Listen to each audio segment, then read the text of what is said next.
മനുഷ്യൻ ഇതൊക്കെ ചെയ്യുന്നത് എന്നുള്ള പരിഗണന ഉണ്ടാകുമ്പോൾ അവന്റെ പ്രാർത്ഥനകൾക്ക് പ്രത്യേകമായ പരിഗണനയുണ്ട്. അതുകൊണ്ടാണ് ഈ കാര്യങ്ങളെല്ലാം ശ്രദ്ധിക്കാൻ പറയുന്നത്. ഒറ്റവാക്കിൽ നമുക്ക് മറുപടി പറയാം. ഇതൊക്കെ ഇപ്പൊ ആർക്ക് കഴിയുന്നതൊക്കെ നോക്കുക എന്ന് പറഞ്ഞാൽ നമ്മൾ ഈ വിഷയത്തിന് ഹജ്ജ് ചെയ്യാൻ വേണ്ടി ആരാ പറയുന്നത്? ഇഹ്റാം കെട്ടാൻ ആരെങ്കിലും പറയുന്നുണ്ടോ? അപ്പൊ അതുകൊണ്ട് ഈ കാര്യങ്ങളെല്ലാം വളരെ ഗൗരവത്തോടുകൂടെ നമ്മൾ ശ്രദ്ധിച്ചിരിക്കുക. ശരീരത്തിന്റെ ഒരു ഭാഗത്തിൽ നിന്നും രോമം പോയി പോകരുത് നമ്മുടെ പ്രവൃത്തി കൊണ്ട്. അത് മാന്തിയിട്ട് പോയാലും നമ്മുടെ പ്രവൃത്തിയായി. ഈ മാന്തുക, ചൊറിയുക എന്നൊക്കെ പറയുന്നത് 3 വിധത്തിൽ സംഭവിക്കാം. അതായത് മറന്നുകൊണ്ടിട്ട് ഞാൻ ഇഹ്റാമിലാന്ന് ഓർമ്മയില്ലാതെ സംഭവിക്കാം. അതല്ല, ഇഹ്റാമിൽ തന്നെയാണ് ചൊറിച്ചിൽ മാറണമെങ്കിൽ മാന്തിയേ പറ്റുകയുള്ളൂ എന്ന് വെച്ചാൽ അത് മനഃപൂർവ്വമായിട്ട് സംഭവിക്കാം. ഇത് പറ്റുകയില്ല എന്ന് അറിഞ്ഞുകൂടാതെയുള്ള ജാഹിലായിട്ടും സംഭവിക്കാം. അപ്പൊ അറിവില്ലായ്മ കൊണ്ടാവാം, മറവി കൊണ്ടാവാം, മനഃപൂർവ്വമാവാം. ഈ 3 വിധത്തിൽ സംഭവിച്ചാൽ ശരി, ശരീരത്തിന്റെ ഏത് ഭാഗത്തിൽ നിന്ന് ഈ പ്രവർത്തനം കൊണ്ട് രോമം പോയാൽ പിഴ കൊടുക്കാൻ ബാധ്യസ്ഥനാകുന്നു, പ്രായശ്ചിത്തം കൊടുക്കാൻ ബാധ്യസ്ഥനാ. അതൊന്നും വേണ്ട, അതൊക്കെ നമ്മൾ പറഞ്ഞു തരും ഇൻഷാ അല്ലാഹ്. അതിന്റെ വിധികളൊക്കെ ഇപ്പൊ ഈ വിധി മനസ്സിലാക്കുക. അതിന് പരിഹാരം എന്ത് ചെയ്യണം എന്നുള്ള കാര്യങ്ങളൊക്കെ ഇൻഷാ അല്ലാഹ് അത് പിന്നീട് പറയും. 3 വിധത്തിൽ പോയാലും നമ്മൾ എന്ത് ചെയ്യണം? പിഴ കൊടുക്കണം. അതേ സമയത്ത് മനഃപൂർവ്വം സംഭവിച്ചാൽ പിഴ കൊടുക്കുന്നതിന്റെ പുറമെ അവന്റെ ഹജ്ജ് മബ്റൂറാവുന്നതിൽ നിന്ന് ഒഴിവാകുകയും അള്ളാഹുവിന്റെ അടുക്കൽ അവൻ കുറ്റക്കാരനുമാകുന്നു. അറിവില്ലായ്മ കൊണ്ട് സംഭവിച്ചാലും അവൻ കുറ്റത്തിൽ നിന്ന് ഒഴിവാകുന്നു, പിഴ കൊടുക്കാൻ ബാധ്യസ്ഥനുമാണ്.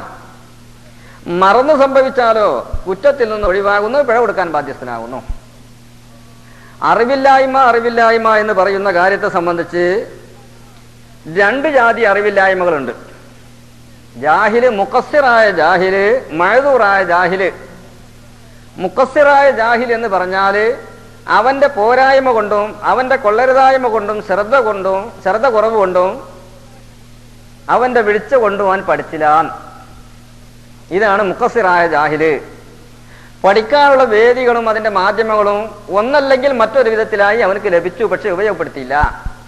ഈ ജഹാലത്ത്, വിവരക്കേട് ഈ ലോകത്ത് അവന്റെ ജീവിതത്തിൽ മുഴുവനും ബാധിക്കുന്ന കാര്യമാകുന്നു. ഏതൊരു അമലിലേക്കും അവൻ നോക്കിയാലും മുഖസ്സിറായ ജാഹില് എന്ന് പറയുന്നവൻ എല്ലാവിധത്തിലും കുറ്റക്കാരനാകുന്നു. ഇപ്പൊ നമ്മെ സംബന്ധിച്ചിടത്തോളം ഹജ്ജിന്റെ വിഷയമല്ല, ഏതൊരു വിഷയമാണെങ്കിലും പഠിക്കാൻ നമുക്ക് ഇഷ്ടംപോലെ മാധ്യമങ്ങളുണ്ട്. വായനശീലമുള്ള ആളുകൾക്ക് വായിക്കാനുള്ള പത്രങ്ങളും പുസ്തകങ്ങളും മാസികകളൊക്കെ ഇഷ്ടം പോലെയുണ്ട്. വായിക്കാൻ ശീലമില്ലാത്ത ഒരാൾ ഇപ്പോ അടുത്ത കാലത്തൊക്കെ ഉണ്ടായി എന്ന് സങ്കല്പിക്കുക, അത്രയല്ലേ പറ്റുള്ളൂ, അല്ലാതെ ഉണ്ടാവില്ലല്ലോ. വായിക്കാൻ എനിക്ക് നിശ്ചയില്ല എന്ന് പറയപ്പെടുന്ന മലയാളിയാണെങ്കിൽ മലയാളം അറിയില്ല എന്ന് പറയുന്നവൻ ഇപ്പൊ ഉണ്ടാവുക എന്നുള്ളത് മുഹാലാണ്, അസംഭവ്യമാണ്. ഇനി ഒരു മുഹാലായ കാര്യം തന്നെ നമുക്ക് സങ്കല്പിക്കാം. അങ്ങനെ സങ്കല്പിച്ചാൽ തന്നെ അവൻ എന്തുണ്ട്? മലയാളം സംസാരിക്കാൻ അറിയുമല്ലോ, വായിക്കാനല്ലേ പറ്റാവുകയുള്ളൂ. മലയാളം കേട്ടാൻ തിരികെയല്ലേ. അപ്പൊ അതിനുള്ള കേസറ്റുകൾ സംഘടിപ്പിക്കുക. അപ്പൊ കേട്ട് പഠിക്കാം. വായിച്ചു പഠിക്കാൻ ശീലമില്ലാത്ത അയാൾക്ക് കേട്ട് പഠിക്കാം. അതല്ലെങ്കിൽ ഏതെങ്കിലും ഒരു പണ്ഡിതന്റെ കൂടെ അവനെ കൂടിയിട്ട് ആവശ്യമായ കാര്യങ്ങളൊക്കെ ചോദിച്ചു പഠിക്കാം. എല്ലാ വേദികളുമുണ്ട്. അപ്പോ മുഖസ്സിറായ ജാഹിൽ എന്ന് പറഞ്ഞ ജാഹിൽ ഉള്ള കാലം എപ്പോഴാണ്? അതിന് 2 നിയമങ്ങളാണ് പറയുന്നത്.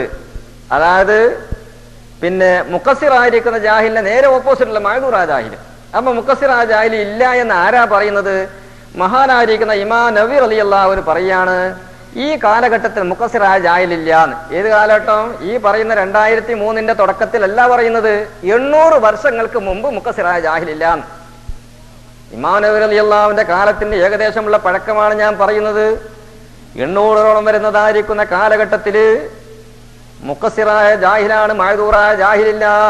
അതായത് പഠിക്കാനുള്ള വേദികൾ 800 കൊല്ലത്തിന് മുമ്പ് തന്നെ വളരെ പരസ്യമായിരിക്കുന്ന സൗകര്യങ്ങള് വിശാലമായി കിടക്കുന്നു. അപ്പൊ ഒരാൾ എനിക്ക് നിശ്ചയമായിട്ടാണ് ഞാൻ ചെയ്തത് എന്ന് പറഞ്ഞാൽ സമ്മതിച്ചു കൊടുക്കാൻ പറ്റുകയില്ല. അവന്റെ പോരായ്മ കൊണ്ടാണ്, അല്ലാഹുവിന്റെ കോർട്ടിൽ അവൻ കുറ്റക്കാരനാണ്. എല്ലാ വിഷയവും അങ്ങനെ തന്നെ. നിങ്ങൾ ആരെങ്കിലും പറയാം അമ്മ നിശ്ചയമായിട്ട് എന്തെങ്കിലും പറഞ്ഞു തരാഞ്ഞ്, നമുക്ക് അറിഞ്ഞുകൂടായിട്ട് നിവൃത്തിയൊന്നുമില്ല, എന്തുകൊണ്ട് നീ ചോദിച്ചില്ല? അല്ലെങ്കിൽ അതിനുള്ള വേദി ഉപയോഗപ്പെടുത്തിയില്ല. ഗൾഫ് നാട്ടിലൊക്കെ വന്ന് ജീവിക്കുന്ന ആളുകൾക്ക്, ഒരു വിഭാഗം ആളുകളെ സംബന്ധിച്ചിടത്തോളം പഠിക്കാനുള്ള ഒരുപാട് സൗകര്യങ്ങളുണ്ട്. എല്ലാ വിഭാഗത്തിനുണ്ട്. ഒരു വിഭാഗത്തിന് ഇങ്ങനെ വന്നിരുന്ന സദസ്സുകളിലൊക്കെ പങ്കെടുക്കാനുള്ള സൗകര്യങ്ങൾ, പ്രത്യേകിച്ച് UAE-യിലുള്ള അബുദാബിനെ സംബന്ധിച്ചിടത്തോളം നല്ല സൗകര്യങ്ങളാണുള്ളത്. പക്ഷേ എല്ലാവർക്കും അതിന് ഭാഗ്യവും സൗകര്യവും കിട്ടണ്ടേ? ചില ആളുകൾ വൈകുന്നേരമായ അവരുടെ തൊഴിലുകളും അവരുടെ പരിപാടികളൊക്കെ നേരത്തെ ആസൂത്രണം ചെയ്തിട്ട് മറ്റൊന്നാ വൈകുന്നേരമാകുമ്പോഴൊക്കെ എഴുന്നേറ്റൊക്കെ ഉണർന്ന് എല്ലാം പിന്നെ കാണാനും കേൾക്കാനുള്ള വേദികളൊക്കെ മാറിപ്പോയി. അതുകൊണ്ട് അവരെന്ത് ചെയ്തു? ഏറ്റവും വലിയതായ തെറ്റുകാരും കുറ്റക്കാരുമായി. ഒരു വിഭാഗം ആളുകൾ ബിസിനസ്സുമായിട്ട് ഇങ്ങനെ ബന്ധപ്പെടുന്ന ആളുകൾക്ക് അവർക്ക് നേരം പുലർന്ന് ഒരു അരമണിക്കൂറോ 1 മണിക്കൂറോ കിടന്നൊക്കെ ഒന്ന് ഉറങ്ങി കടയിലേക്ക് പോയാൽ ഉച്ചക്ക് തന്നെ ഭക്ഷണം സമയത്ത് കഴിക്കാൻ കഴിയുന്നില്ല. അത് കഴിഞ്ഞാൽ വീണ്ടും ഒരു ഓടി, പിന്നെ രാത്രി ഒരു 11-11:30-ഒക്കെയാണ് അത് കട അടച്ച് വരുന്നത്. പിന്നെ എപ്പോഴാ അവരുടെ ആ ബാക്കിയുള്ള സാധാരണ മാനസികമായ ആവശ്യങ്ങളൊക്കെ കഴിഞ്ഞിട്ട് ഒന്ന് കിടക്കുമ്പോൾ വളരെ വൈകുന്നു. പിന്നെ എന്ത് കേസറ്റ് കേൾക്കാനാ? കടയിൽ വെച്ച് കേസറ്റ് കേൾക്കാനാ? ഇത് അതിന് പറ്റുമോ? ആളുകൾ സാധനം മേടിക്കാൻ വന്നിട്ടും അങ്ങോട്ട് ശ്രദ്ധിച്ച് ഇങ്ങോട്ട് ശ്രദ്ധിച്ച് അവരുടെ ജീവിതം പോയതന്നെ. എന്ത് ജീവിതമാണ്? പ്രത്യേകിച്ച് ഇന്നത്തെ കാലഘട്ടത്തിൽ ഈ കട സാധാരണ ചില്ലറക്കാർ കടക്കാരൊക്കെ വെറുതെ ഇങ്ങനെ തുറന്നു വെച്ചിട്ട് അവരുടെ ജോലികൾ കടന്റെ ഉള്ളിലേക്ക് ഈച്ച കടക്കണമെന്ന് നോക്കുക എന്നുള്ളതാണ്. അള്ളാഹു ബർക്കത്ത് ചെയ്യട്ടെ, വിശാലത കൊടുക്കട്ടെ, അതിനെപ്പറ്റിയല്ല പറയുന്നത്. നമ്മുടെ ഓരോരോ പോരായ്മകൾ ശ്രദ്ധിക്കാൻ വേണ്ടി ഞാൻ പറയുകയാണ്. ഈച്ച ഇതിൻ്റെ ഉള്ളിൽ കടന്നുകൂടുമെന്ന് എത്ര ആളുകൾ പറയാണ്ട്. ഉറുപ്പ്യക്ക് ഒരു പൈസ കിട്ടില്ല, സാധനം കിട്ടില്ല, വലിയ വാടക കൊടുത്തിട്ട്. എന്നാലും ഈ നാട്ടിന്റെ മണ്ണിനോടുള്ള മഹബത്ത് കൊണ്ട് ഇവിടെ പിടിച്ചു തൂങ്ങാൻ വേണ്ടിയിട്ട് അവിടെ എന്ത് ചെയ്യാൻ അങ്ങനെ കൊളത്തി വെച്ച് ഈ കടന്റെ മുകളിൽ എൻ്റെ പാസ്പോർട്ട്, അതായത് എൻ്റെ വിസ. അങ്ങനത്തെ ആളുകൾക്ക് ഇൽമു പഠിക്കാൻ കഴിയുന്നില്ല. അവർ മുഖസ്സിറായ ജാഹിലീങ്ങളാണ്. അവരുടെ അമലുകളിൽ എന്ത് പാഴ്ത്തുകൾ സംഭവിച്ചാലും അള്ളാഹുവിന്റെ വാക്കിൽ നിന്ന് മാപ്പുണ്ടാവാൻ ബാഹ്യമായിട്ട് സാധിക്കുകയില്ല. അള്ളാഹു തആലാന്റെ അധികാരവാന്റെ കോർട്ടിൽ ചെന്നിട്ട് എല്ലാവർക്കും പുറത്തു കൊടുത്തു. എല്ലാ ലാലിമീങ്ങൾക്കും എല്ലാ തോന്നിവാസികൾക്കും ആരാണ് ഇത് വേണ്ടെന്ന് പറയാൻ അറിയില്ല, നിവൃത്തിയൊന്നുമില്ല. അതേ സമയത്ത് മറ്റുള്ള എതിരാളികൾ നല്ല മനുഷ്യന്മാർക്ക് എന്ത് ചെയ്തു, ഇപ്പൊ നിങ്ങൾക്കൊന്നും ചെയ്യുന്നില്ല എന്ന് പറഞ്ഞ് വിട്ടാലോ ആരാണ് അള്ളാഹിനോട് ചോദിക്കാനുള്ളത്? പക്ഷെ അള്ളാഹ് ചെയ്യൂല.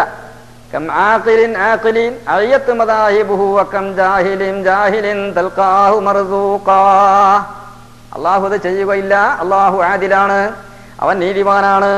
അള്ളാഹു സുബ്ഹാനഹു വ തആല നീതികേടായിട്ട് ആർക്കും ഒന്നും ചെയ്യുകയില്ല എന്നൊരു സുഖപ്രതീക്ഷ അവനെ സംബന്ധിച്ച് നമുക്കുണ്ട്. അവന്റെ അധികാരത്തിൽ ഒതുങ്ങിയാ എന്തും ചെയ്യാം. ഇൻഷാ അദബ വ ഇൻഷാ ആഫ. ഉദ്ദേശിക്കുകയാണെങ്കിൽ അതാബ് ചെയ്യാതല്ലെങ്കിൽ മാപ്പ് ചെയ്തു കൊടുക്കുകയും ചെയ്യാം. അപ്പൊ അതുകൊണ്ട് മുഖസ്സിറായ ജാഹിരി എന്ന് പറയും ഈ അറബി വാക്കിന്റെ അർത്ഥം ഇവന്റെ വക്കൽ നിന്ന് പഠിക്കാനുള്ള പോരായ്മകൾ സംഭവിച്ചു, വീഴ്ചയുണ്ടായി, എന്നിട്ട് പഠിച്ചില്ല. നിസ്കാരത്തിന്റെ ഫർള് പഠിച്ചില്ല, സക്കാത്ത് കൊടുക്കേണ്ട നിയമങ്ങൾ പഠിച്ചില്ല, ഹജ്ജിന് പോകേണ്ട കാര്യങ്ങൾ പഠിച്ചില്ല, ഷഹാദത്ത് കലിമയെ നഷ്ടപ്പെടുത്തുന്നതായിരിക്കുന്ന ബാത്തിലാക്കുന്ന എന്തെല്ലാം മുർത്തദായി പോകുന്ന റിദ്ദത്ത് എന്ന് പറയപ്പെടുന്ന വലിയ വിശാലമായ ബാബുണ്ട്. വാക്കുകളെ കൊണ്ടുണ്ടാവാം, പ്രവൃത്തികളെ കൊണ്ടുണ്ടാവാം. പ്രവൃത്തി കൊണ്ടുണ്ടാകുന്നത് തന്നെ നേരത്തെ മനസ്സിലില്ലെങ്കിലും ആവാം. മനസ്സിന്റെ ഉള്ളിലൊന്നും ഉണ്ടാവാതെ കണ്ടിട്ട് തന്നെ ഇസ്ലാമിൽ നിന്ന് പുറത്തു പോകുന്നതായ ഒരു കാര്യം സംഭവിക്കാം. അങ്ങനത്തതുണ്ട്, അതൊക്കെ അറിയണ്ടേ. അപ്പൊ കുറെ കാര്യങ്ങളൊക്കെ നാം അറിഞ്ഞിരിക്കണം. ചില ഗരീബായ സംഗതി ഉണ്ടാവും, തീരെ ജനങ്ങൾക്കൊന്നും തീരെ പരിചയമില്ലാത്തതായ, പെട്ടെന്ന് പരിചയപ്പെടാൻ കഴിയാത്തത്. അങ്ങനത്തെ ഇതിലൊക്കെ ചില്ലറ കാര്യങ്ങളൊക്കെ ഒഴിവുണ്ടെന്നല്ലാതെ മറ്റത് ഒഴിവില്ല. അപ്പൊ ഞാൻ പറഞ്ഞു വരുന്നത്, ഇഹ്റാമിന്റെ വേളയിൽ എനിക്കത് അറിയാത്തത് കൊണ്ടാണ് ഞാൻ എന്ത് ചെയ്തത്, എന്റെ രോമം പറിച്ചു പോയത്, അല്ലെങ്കിൽ മുടി നീക്കിപ്പോയത്, അല്ലെങ്കിൽ സുഗന്ധം ഉപയോഗിച്ചു പോയത് എന്ന് പറഞ്ഞാൽ അവന് സമ്മതിച്ചു കൊടുക്കാൻ പറ്റുകയില്ല. മറവി എന്നുള്ള കാര്യം പിന്നെ നമ്മെ സംബന്ധിച്ചിടത്തോളം മനുഷ്യനാൽ ഇൻസാനു മിനൻ നിസിയാൻ, ഇൻസാൻ നിസിയാനാണ്. ആദം നബി അലൈഹി സ്വലാം മറന്നു. അപ്പൊ വാപ്പ മറന്നപ്പോ മക്കളും മറന്നു എന്നുള്ളതാ പിന്നെ അത് നമുക്കൊന്ന് പറയാനുള്ളത്. മറവിയാണല്ലോ ഇപ്പൊ നമ്മളൊക്കെ ഇവിടെ വരാനുള്ള കാരണം. ഈ പള്ളിയിൽ ക്ലാസ്സിനൊക്കെ ഇപ്പൊ നമ്മൾ ഒരുമിച്ച് കൂടാനുള്ള കാരണം മറവിയാണ്. എന്ത് മറന്നുകൊണ്ട് വരാൻ മറന്നതല്ല, നമ്മുടെ വാപ്പ എന്ത് ചെയ്തു, സ്വർഗത്തിൽ വെച്ച് മറന്നു, അള്ളാഹുവിന്റെ അഹദ് മറന്നു, കരാറുകൾ ഉടമ്പടികളൊക്കെ മറന്നിട്ട് ആ നിരോധിക്കപ്പെട്ടതായിരിക്കുന്ന വൃക്ഷത്തിൽ നിന്ന് ഒരു പഴം പൊട്ടിച്ചു, അത് പൊട്ടിച്ചു തിന്നു, അല്ലെങ്കിൽ തിന്നില്ല. പക്ഷേ ആ കരാർ അല്ലാഹ് ചെയ്തിരുന്നു, നിങ്ങൾ വലാ തഖറബാ ഹാദിഹി ശജറ ഫതകൂനാ മിനൽ ളാലിമീൻ. വലിയതായ ഒരു ഭയാനകമായ നിർദ്ദേശമായിരുന്നു. നിങ്ങൾ അതിലേക്ക് അടുക്കരുത്, അത് ഹറാമാണ്, കുറ്റകരമാണ്. അങ്ങനെ അടുത്താൽ ഫതകൂനാ, നിങ്ങൾ തിന്നുകയും ചെയ്താൽ ഫതകൂനാ മിനൽ ളാലിമീൻ, നിങ്ങൾ ളാലിമീങ്ങളിൽ പെട്ടുപോകും, ഈ അക്രമികളായി പോവും എന്നുള്ള നിർദ്ദേശമാണ്. മറന്നു, അങ്ങനെ തിന്നു, അങ്ങനെ പ്രശ്നങ്ങളൊക്കെ ആയി. അവിടുന്ന് പിന്നെ അവിടെ താമസിക്കാൻ പറ്റാത്തൊരു സാഹചര്യമായി, അങ്ങനെ പുറത്തിയടി. അപ്പൊ ആ ഒരു മറവിയുടെ ശാഖ ആർക്കും സംഭവിക്കാം. മറവിയിലും മഹാന്മാരായിരിക്കുന്ന ആളുകൾ തഅദ്ദി ഗൈറു മുതഅദ്ദി എന്നൊക്കെ പറഞ്ഞിട്ട് എണ്ണീരേണ്ടതൊക്കെ വലിയ വിശാലമായ കാര്യമാണ്. മറവി ഉണ്ടാവാനുള്ള ഒരു സബബ് വേണം, ഉണ്ടാക്കിയത് കൊണ്ടാണ് മറന്നതെങ്കിൽ ആ മറവിയും വിട്ടുവീഴ്ചയില്ലാത്ത മറവിയാണ്. ഒരു ഉദാഹരണം, നമ്മൾ എന്ത് ചെയ്തു, ഒരു നിസ്കാരത്തിന്റെ സമയമാകുന്നതിന്റെ മുമ്പ് ഒരു സ്ഥലത്ത് ഇങ്ങനെ ഇരുന്നിട്ട് വട്ടം കൂടി ചീട്ട് കളിക്കുന്ന സ്വഭാവമുണ്ടല്ലോ നമ്മുടെ നാടുകളിലൊക്കെ. ചില ആളുകൾ ചീട്ട് കളിക്കുക, അതിൽ പൈസ വെച്ച് കളിക്കുന്നവരുണ്ട്. പത്രത്തിലൊക്കെ കാണാം ചീട്ട് കളി സംഘത്തെ പിടിച്ചു, പോലീസ് പിടിച്ചു എന്നൊക്കെ. അതിൽ ബാപ്പയും മക്കളും ഒന്നിച്ചിരുന്ന് കളിക്കും. ബാപ്പയും മക്കളും ഏട്ടനും അനുജനൊക്കെ സാധാരണ നമ്മൾ പറയില്ലേ, തമാശക്ക് വാപ്പ എന്ത് ചെയ്യുന്നു, സഹോദരനാകുന്നു, വലിയ മകനാകുന്നു, ബാപ്പാനെ കളികട വാപ്പ, എണികട വാപ്പ എന്നൊക്കെ പറഞ്ഞ് ഓർമ്മയില്ലാതെ പറയുന്നതാണ് ഈ നേരം പോക്കില്.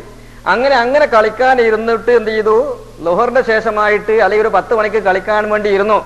അങ്ങനെ ഇരുന്നിട്ട് ആ കളിയിൽ പെട്ടുപോയിട്ട് ളുഹർ നിസ്കാരം മറന്നുപോയി. അസ്ർ വാങ്ങ് കൊടുക്കുമ്പോൾ അള്ളാഹ് അസ്ർ വാങ്ങ് കൊടുത്തതെന്ന് നിസ്കരിക്കുന്ന ആള് ചിലരോട് കളിയഞ്ഞോ നിസ്കരിക്കുമല്ലോ. അങ്ങനെ എന്ത് ചെയ്തു? ആ ളുഹർ നമസ്കാരം മറന്നതിന്റെ പേരിൽ അള്ളാഹുവിന്റെ കോർട്ടിൽ കുറ്റക്കാരനായി. എന്തേ കാരണം? ആ മറവി ഉണ്ടാക്കുന്നതായ സബബ് അത് മുതഅദ്ദിയായ സബബാണ്, തോന്നിയ വാസനത്തിലേക്ക് വിട്ടുകടന്നത് കൊണ്ടുള്ള സബബാണ്. ആ മറവി കൂട്ടുകയില്ല. ഇങ്ങനെ ചില മറവികളുണ്ട്. ഇതൊന്നും പെട്ടെന്ന് നിങ്ങളത് ശ്രദ്ധയിലാണ് വന്നുകൂടാൻ പ്രയാസമായതുകൊണ്ട് ഞാൻ ഉണർത്തുകയാണ്. അതേ സമയത്ത് നമ്മൾ എന്ത് ചെയ്തു? വേറെ ഹലാലായ മാർഗത്തിലൂടെ നമ്മൾ ജോലി ചെയ്യുകയാണ്, അല്ലെ ഖുർആൻ ഓതിയിട്ടോ ദിക്ർ ചൊല്ലിയിട്ടോ നമ്മുടെ മക്കളുടെ പരിപാലനത്തിലൊക്കെ ആയിട്ട് പെട്ടെന്ന് നമ്മൾ ശ്രദ്ധ കൂടുന്നത് എത്ര സംഭവങ്ങളുണ്ടല്ലോ. നമുക്ക് നിസ്കരിക്കാൻ പറ്റിയില്ല, അല്ലെ എന്ത് ചെയ്തു? വേറെ തന്നെ ഇഹ്റാമിന്റെ സമയത്ത് ചെയ്യേണ്ട കാര്യങ്ങൾ നമുക്ക് ശ്രദ്ധിക്കാൻ കഴിഞ്ഞില്ല. അതിന് അള്ളാഹുവിന്റെ അടുക്കൽ നമുക്ക് കുറ്റമില്ല. ഈ രോമങ്ങൾ ശരീരത്തിൽ പോകാൻ നഖം പോകുന്നിടത്ത് മറന്നു ചെയ്താലും കുറ്റം നമുക്ക് ഉണ്ടാകുന്നില്ലെങ്കിലും പിഴ കൊടുക്കൽ നമ്മൾ കടപ്പാടിൽപ്പെട്ടതാ. പിഴ കൊടുത്താൽ നമുക്കത് കൂലി അള്ളാഹിന്റെ ഭാഗത്ത് കൂലിയുള്ളതാണ്, നഷ്ടമല്ല, അതൊരു പരാജയമല്ല, നമ്മുടെ പോരായ്മകൾ പരിഹരിക്കാൻ വേണ്ടിയാണല്ലോ. അത് നമുക്കൊരു പ്രശ്നമുള്ളൊരു കാര്യമല്ല.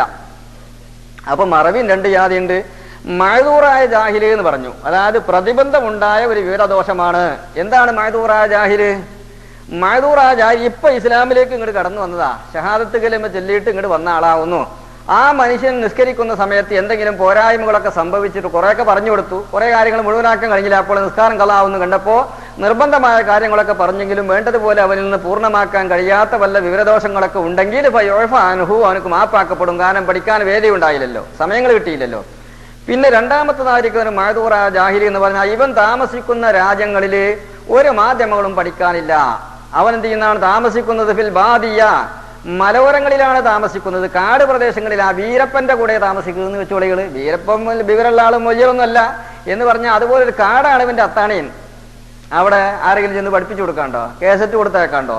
ഇല്ല, ഒന്നുമില്ല. മോനെ ഏൽപ്പിക്കാനൊക്കെ കിട്ടിയെന്ന്, പക്ഷേ ഓനെ ഏൽപ്പിക്കാൻ ധൈര്യമില്ല, പൊടിച്ച് തിന്നുവന്. കാട്ടു സാധനങ്ങളെ തിന്നുന്ന ആൾക്ക് ഒരു മനുഷ്യനെ കിട്ടിയ വളരെ സന്തോഷമായില്ലേ. അപ്പൊ അങ്ങോട്ട് അടുത്തിട്ട് ഒരു കേസറ്റ് കൊണ്ടിരിക്കാനോ എല്ലാ സാധനവും ഇവിടുന്ന് കട്ടുകൊണ്ടു എല്ലാം കടത്തി കൊണ്ടുപോകുന്ന എല്ലാ സുഖസുന്ദരമായിട്ട് ജീവിക്കുന്നുണ്ട് എന്നാണ് സംഭവങ്ങളില്ലേ? അങ്ങനല്ലേ? അതെങ്ങനെ തന്നെ സംഭവങ്ങൾ സുന്ദരമായിട്ട് ചോദിക്കും, ഒരു പേടിയില്ല, ആരിനും പേടിയില്ല. പിന്നെ അപ്പൊ അങ്ങനെ ദൂരമായ ഒരു സ്ഥലത്താണ് താമസിക്കുന്നത്.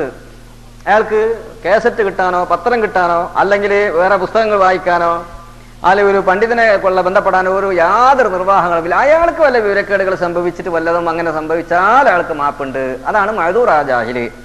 എന്നാൽ ഈ പറയപ്പെടുന്ന രണ്ട് ജാഹിലിയങ്ങളും ഇപ്പൊ ഇല്ല എന്നാണ് 800 വർഷങ്ങൾക്ക് മുമ്പ് മഹാനവറുകൾ തീരുമാനിച്ചത്. ഇമാം നദീർ റളിയല്ലാഹു തആല അൻഹു തങ്ങള് വലിയ മഹാൻ എന്ന് പറഞ്ഞാൽ ആ കാലഘട്ടത്തിൽ അങ്ങനത്തെ ഒരു യോഗ്യൻ വേറെ ഇല്ല. വഹൽ ഫീക്കും ഫതൻ, മഹാനായിരിക്കുന്ന മാലിക് റളിയല്ലാഹു തആല അൻഹു തങ്ങൾ ചോദിക്കുകയാണ്, നിങ്ങളുടെ കൂട്ടത്തിൽ വല്ല യുവാക്കളുണ്ടോ? വല്ല യുവാക്കളുമുണ്ടോ? ചെറുപ്പക്കാരായിരിക്കുന്ന ആളുകൾ ആരെങ്കിലും ഉണ്ടോ?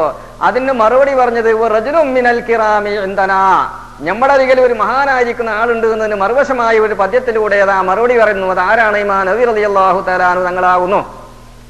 വളരെ കുറഞ്ഞ പ്രായം, 46 വയസ്സ് പ്രായത്തിന്റെ ഉള്ളിലായി 46 ആധികാരികമായ ഇസ്ലാമിന്റെ എല്ലാവിധത്തിലും പൂർണ്ണമായ അംഗീകാരമുള്ള ഒരു ഗ്രന്ഥം. സൗദി അറേബ്യയിലൊക്കെ ഒരുപാട് ഗ്രന്ഥങ്ങളൊക്കെ അതിനെ നിരോധിച്ചു, വിൽക്കാൻ പാടുള്ളതല്ല, അത് വായിക്കാൻ പാടുള്ളതല്ല, ഹറമിന്റെ ഉള്ളിൽ ദർസ് നടത്താൻ പറ്റുകയില്ല. പക്ഷേ ഇമാം നബി റളിയല്ലാഹു തആല അൻഹുവിന്റെ ഇലാഹുൽ മസാലിക് എന്ന് പറയപ്പെടുന്ന ഈ മഹത്തായ ഈ ഗ്രന്ഥം ഏത് കടയിൽ, കിതാബ് കടയിൽ ചോദിച്ചാലും ഒരു പ്രശ്നവുമില്ല, ഏത് ലോകത്തുകാർക്കും അംഗീകരിക്കാൻ പറ്റിയതാ.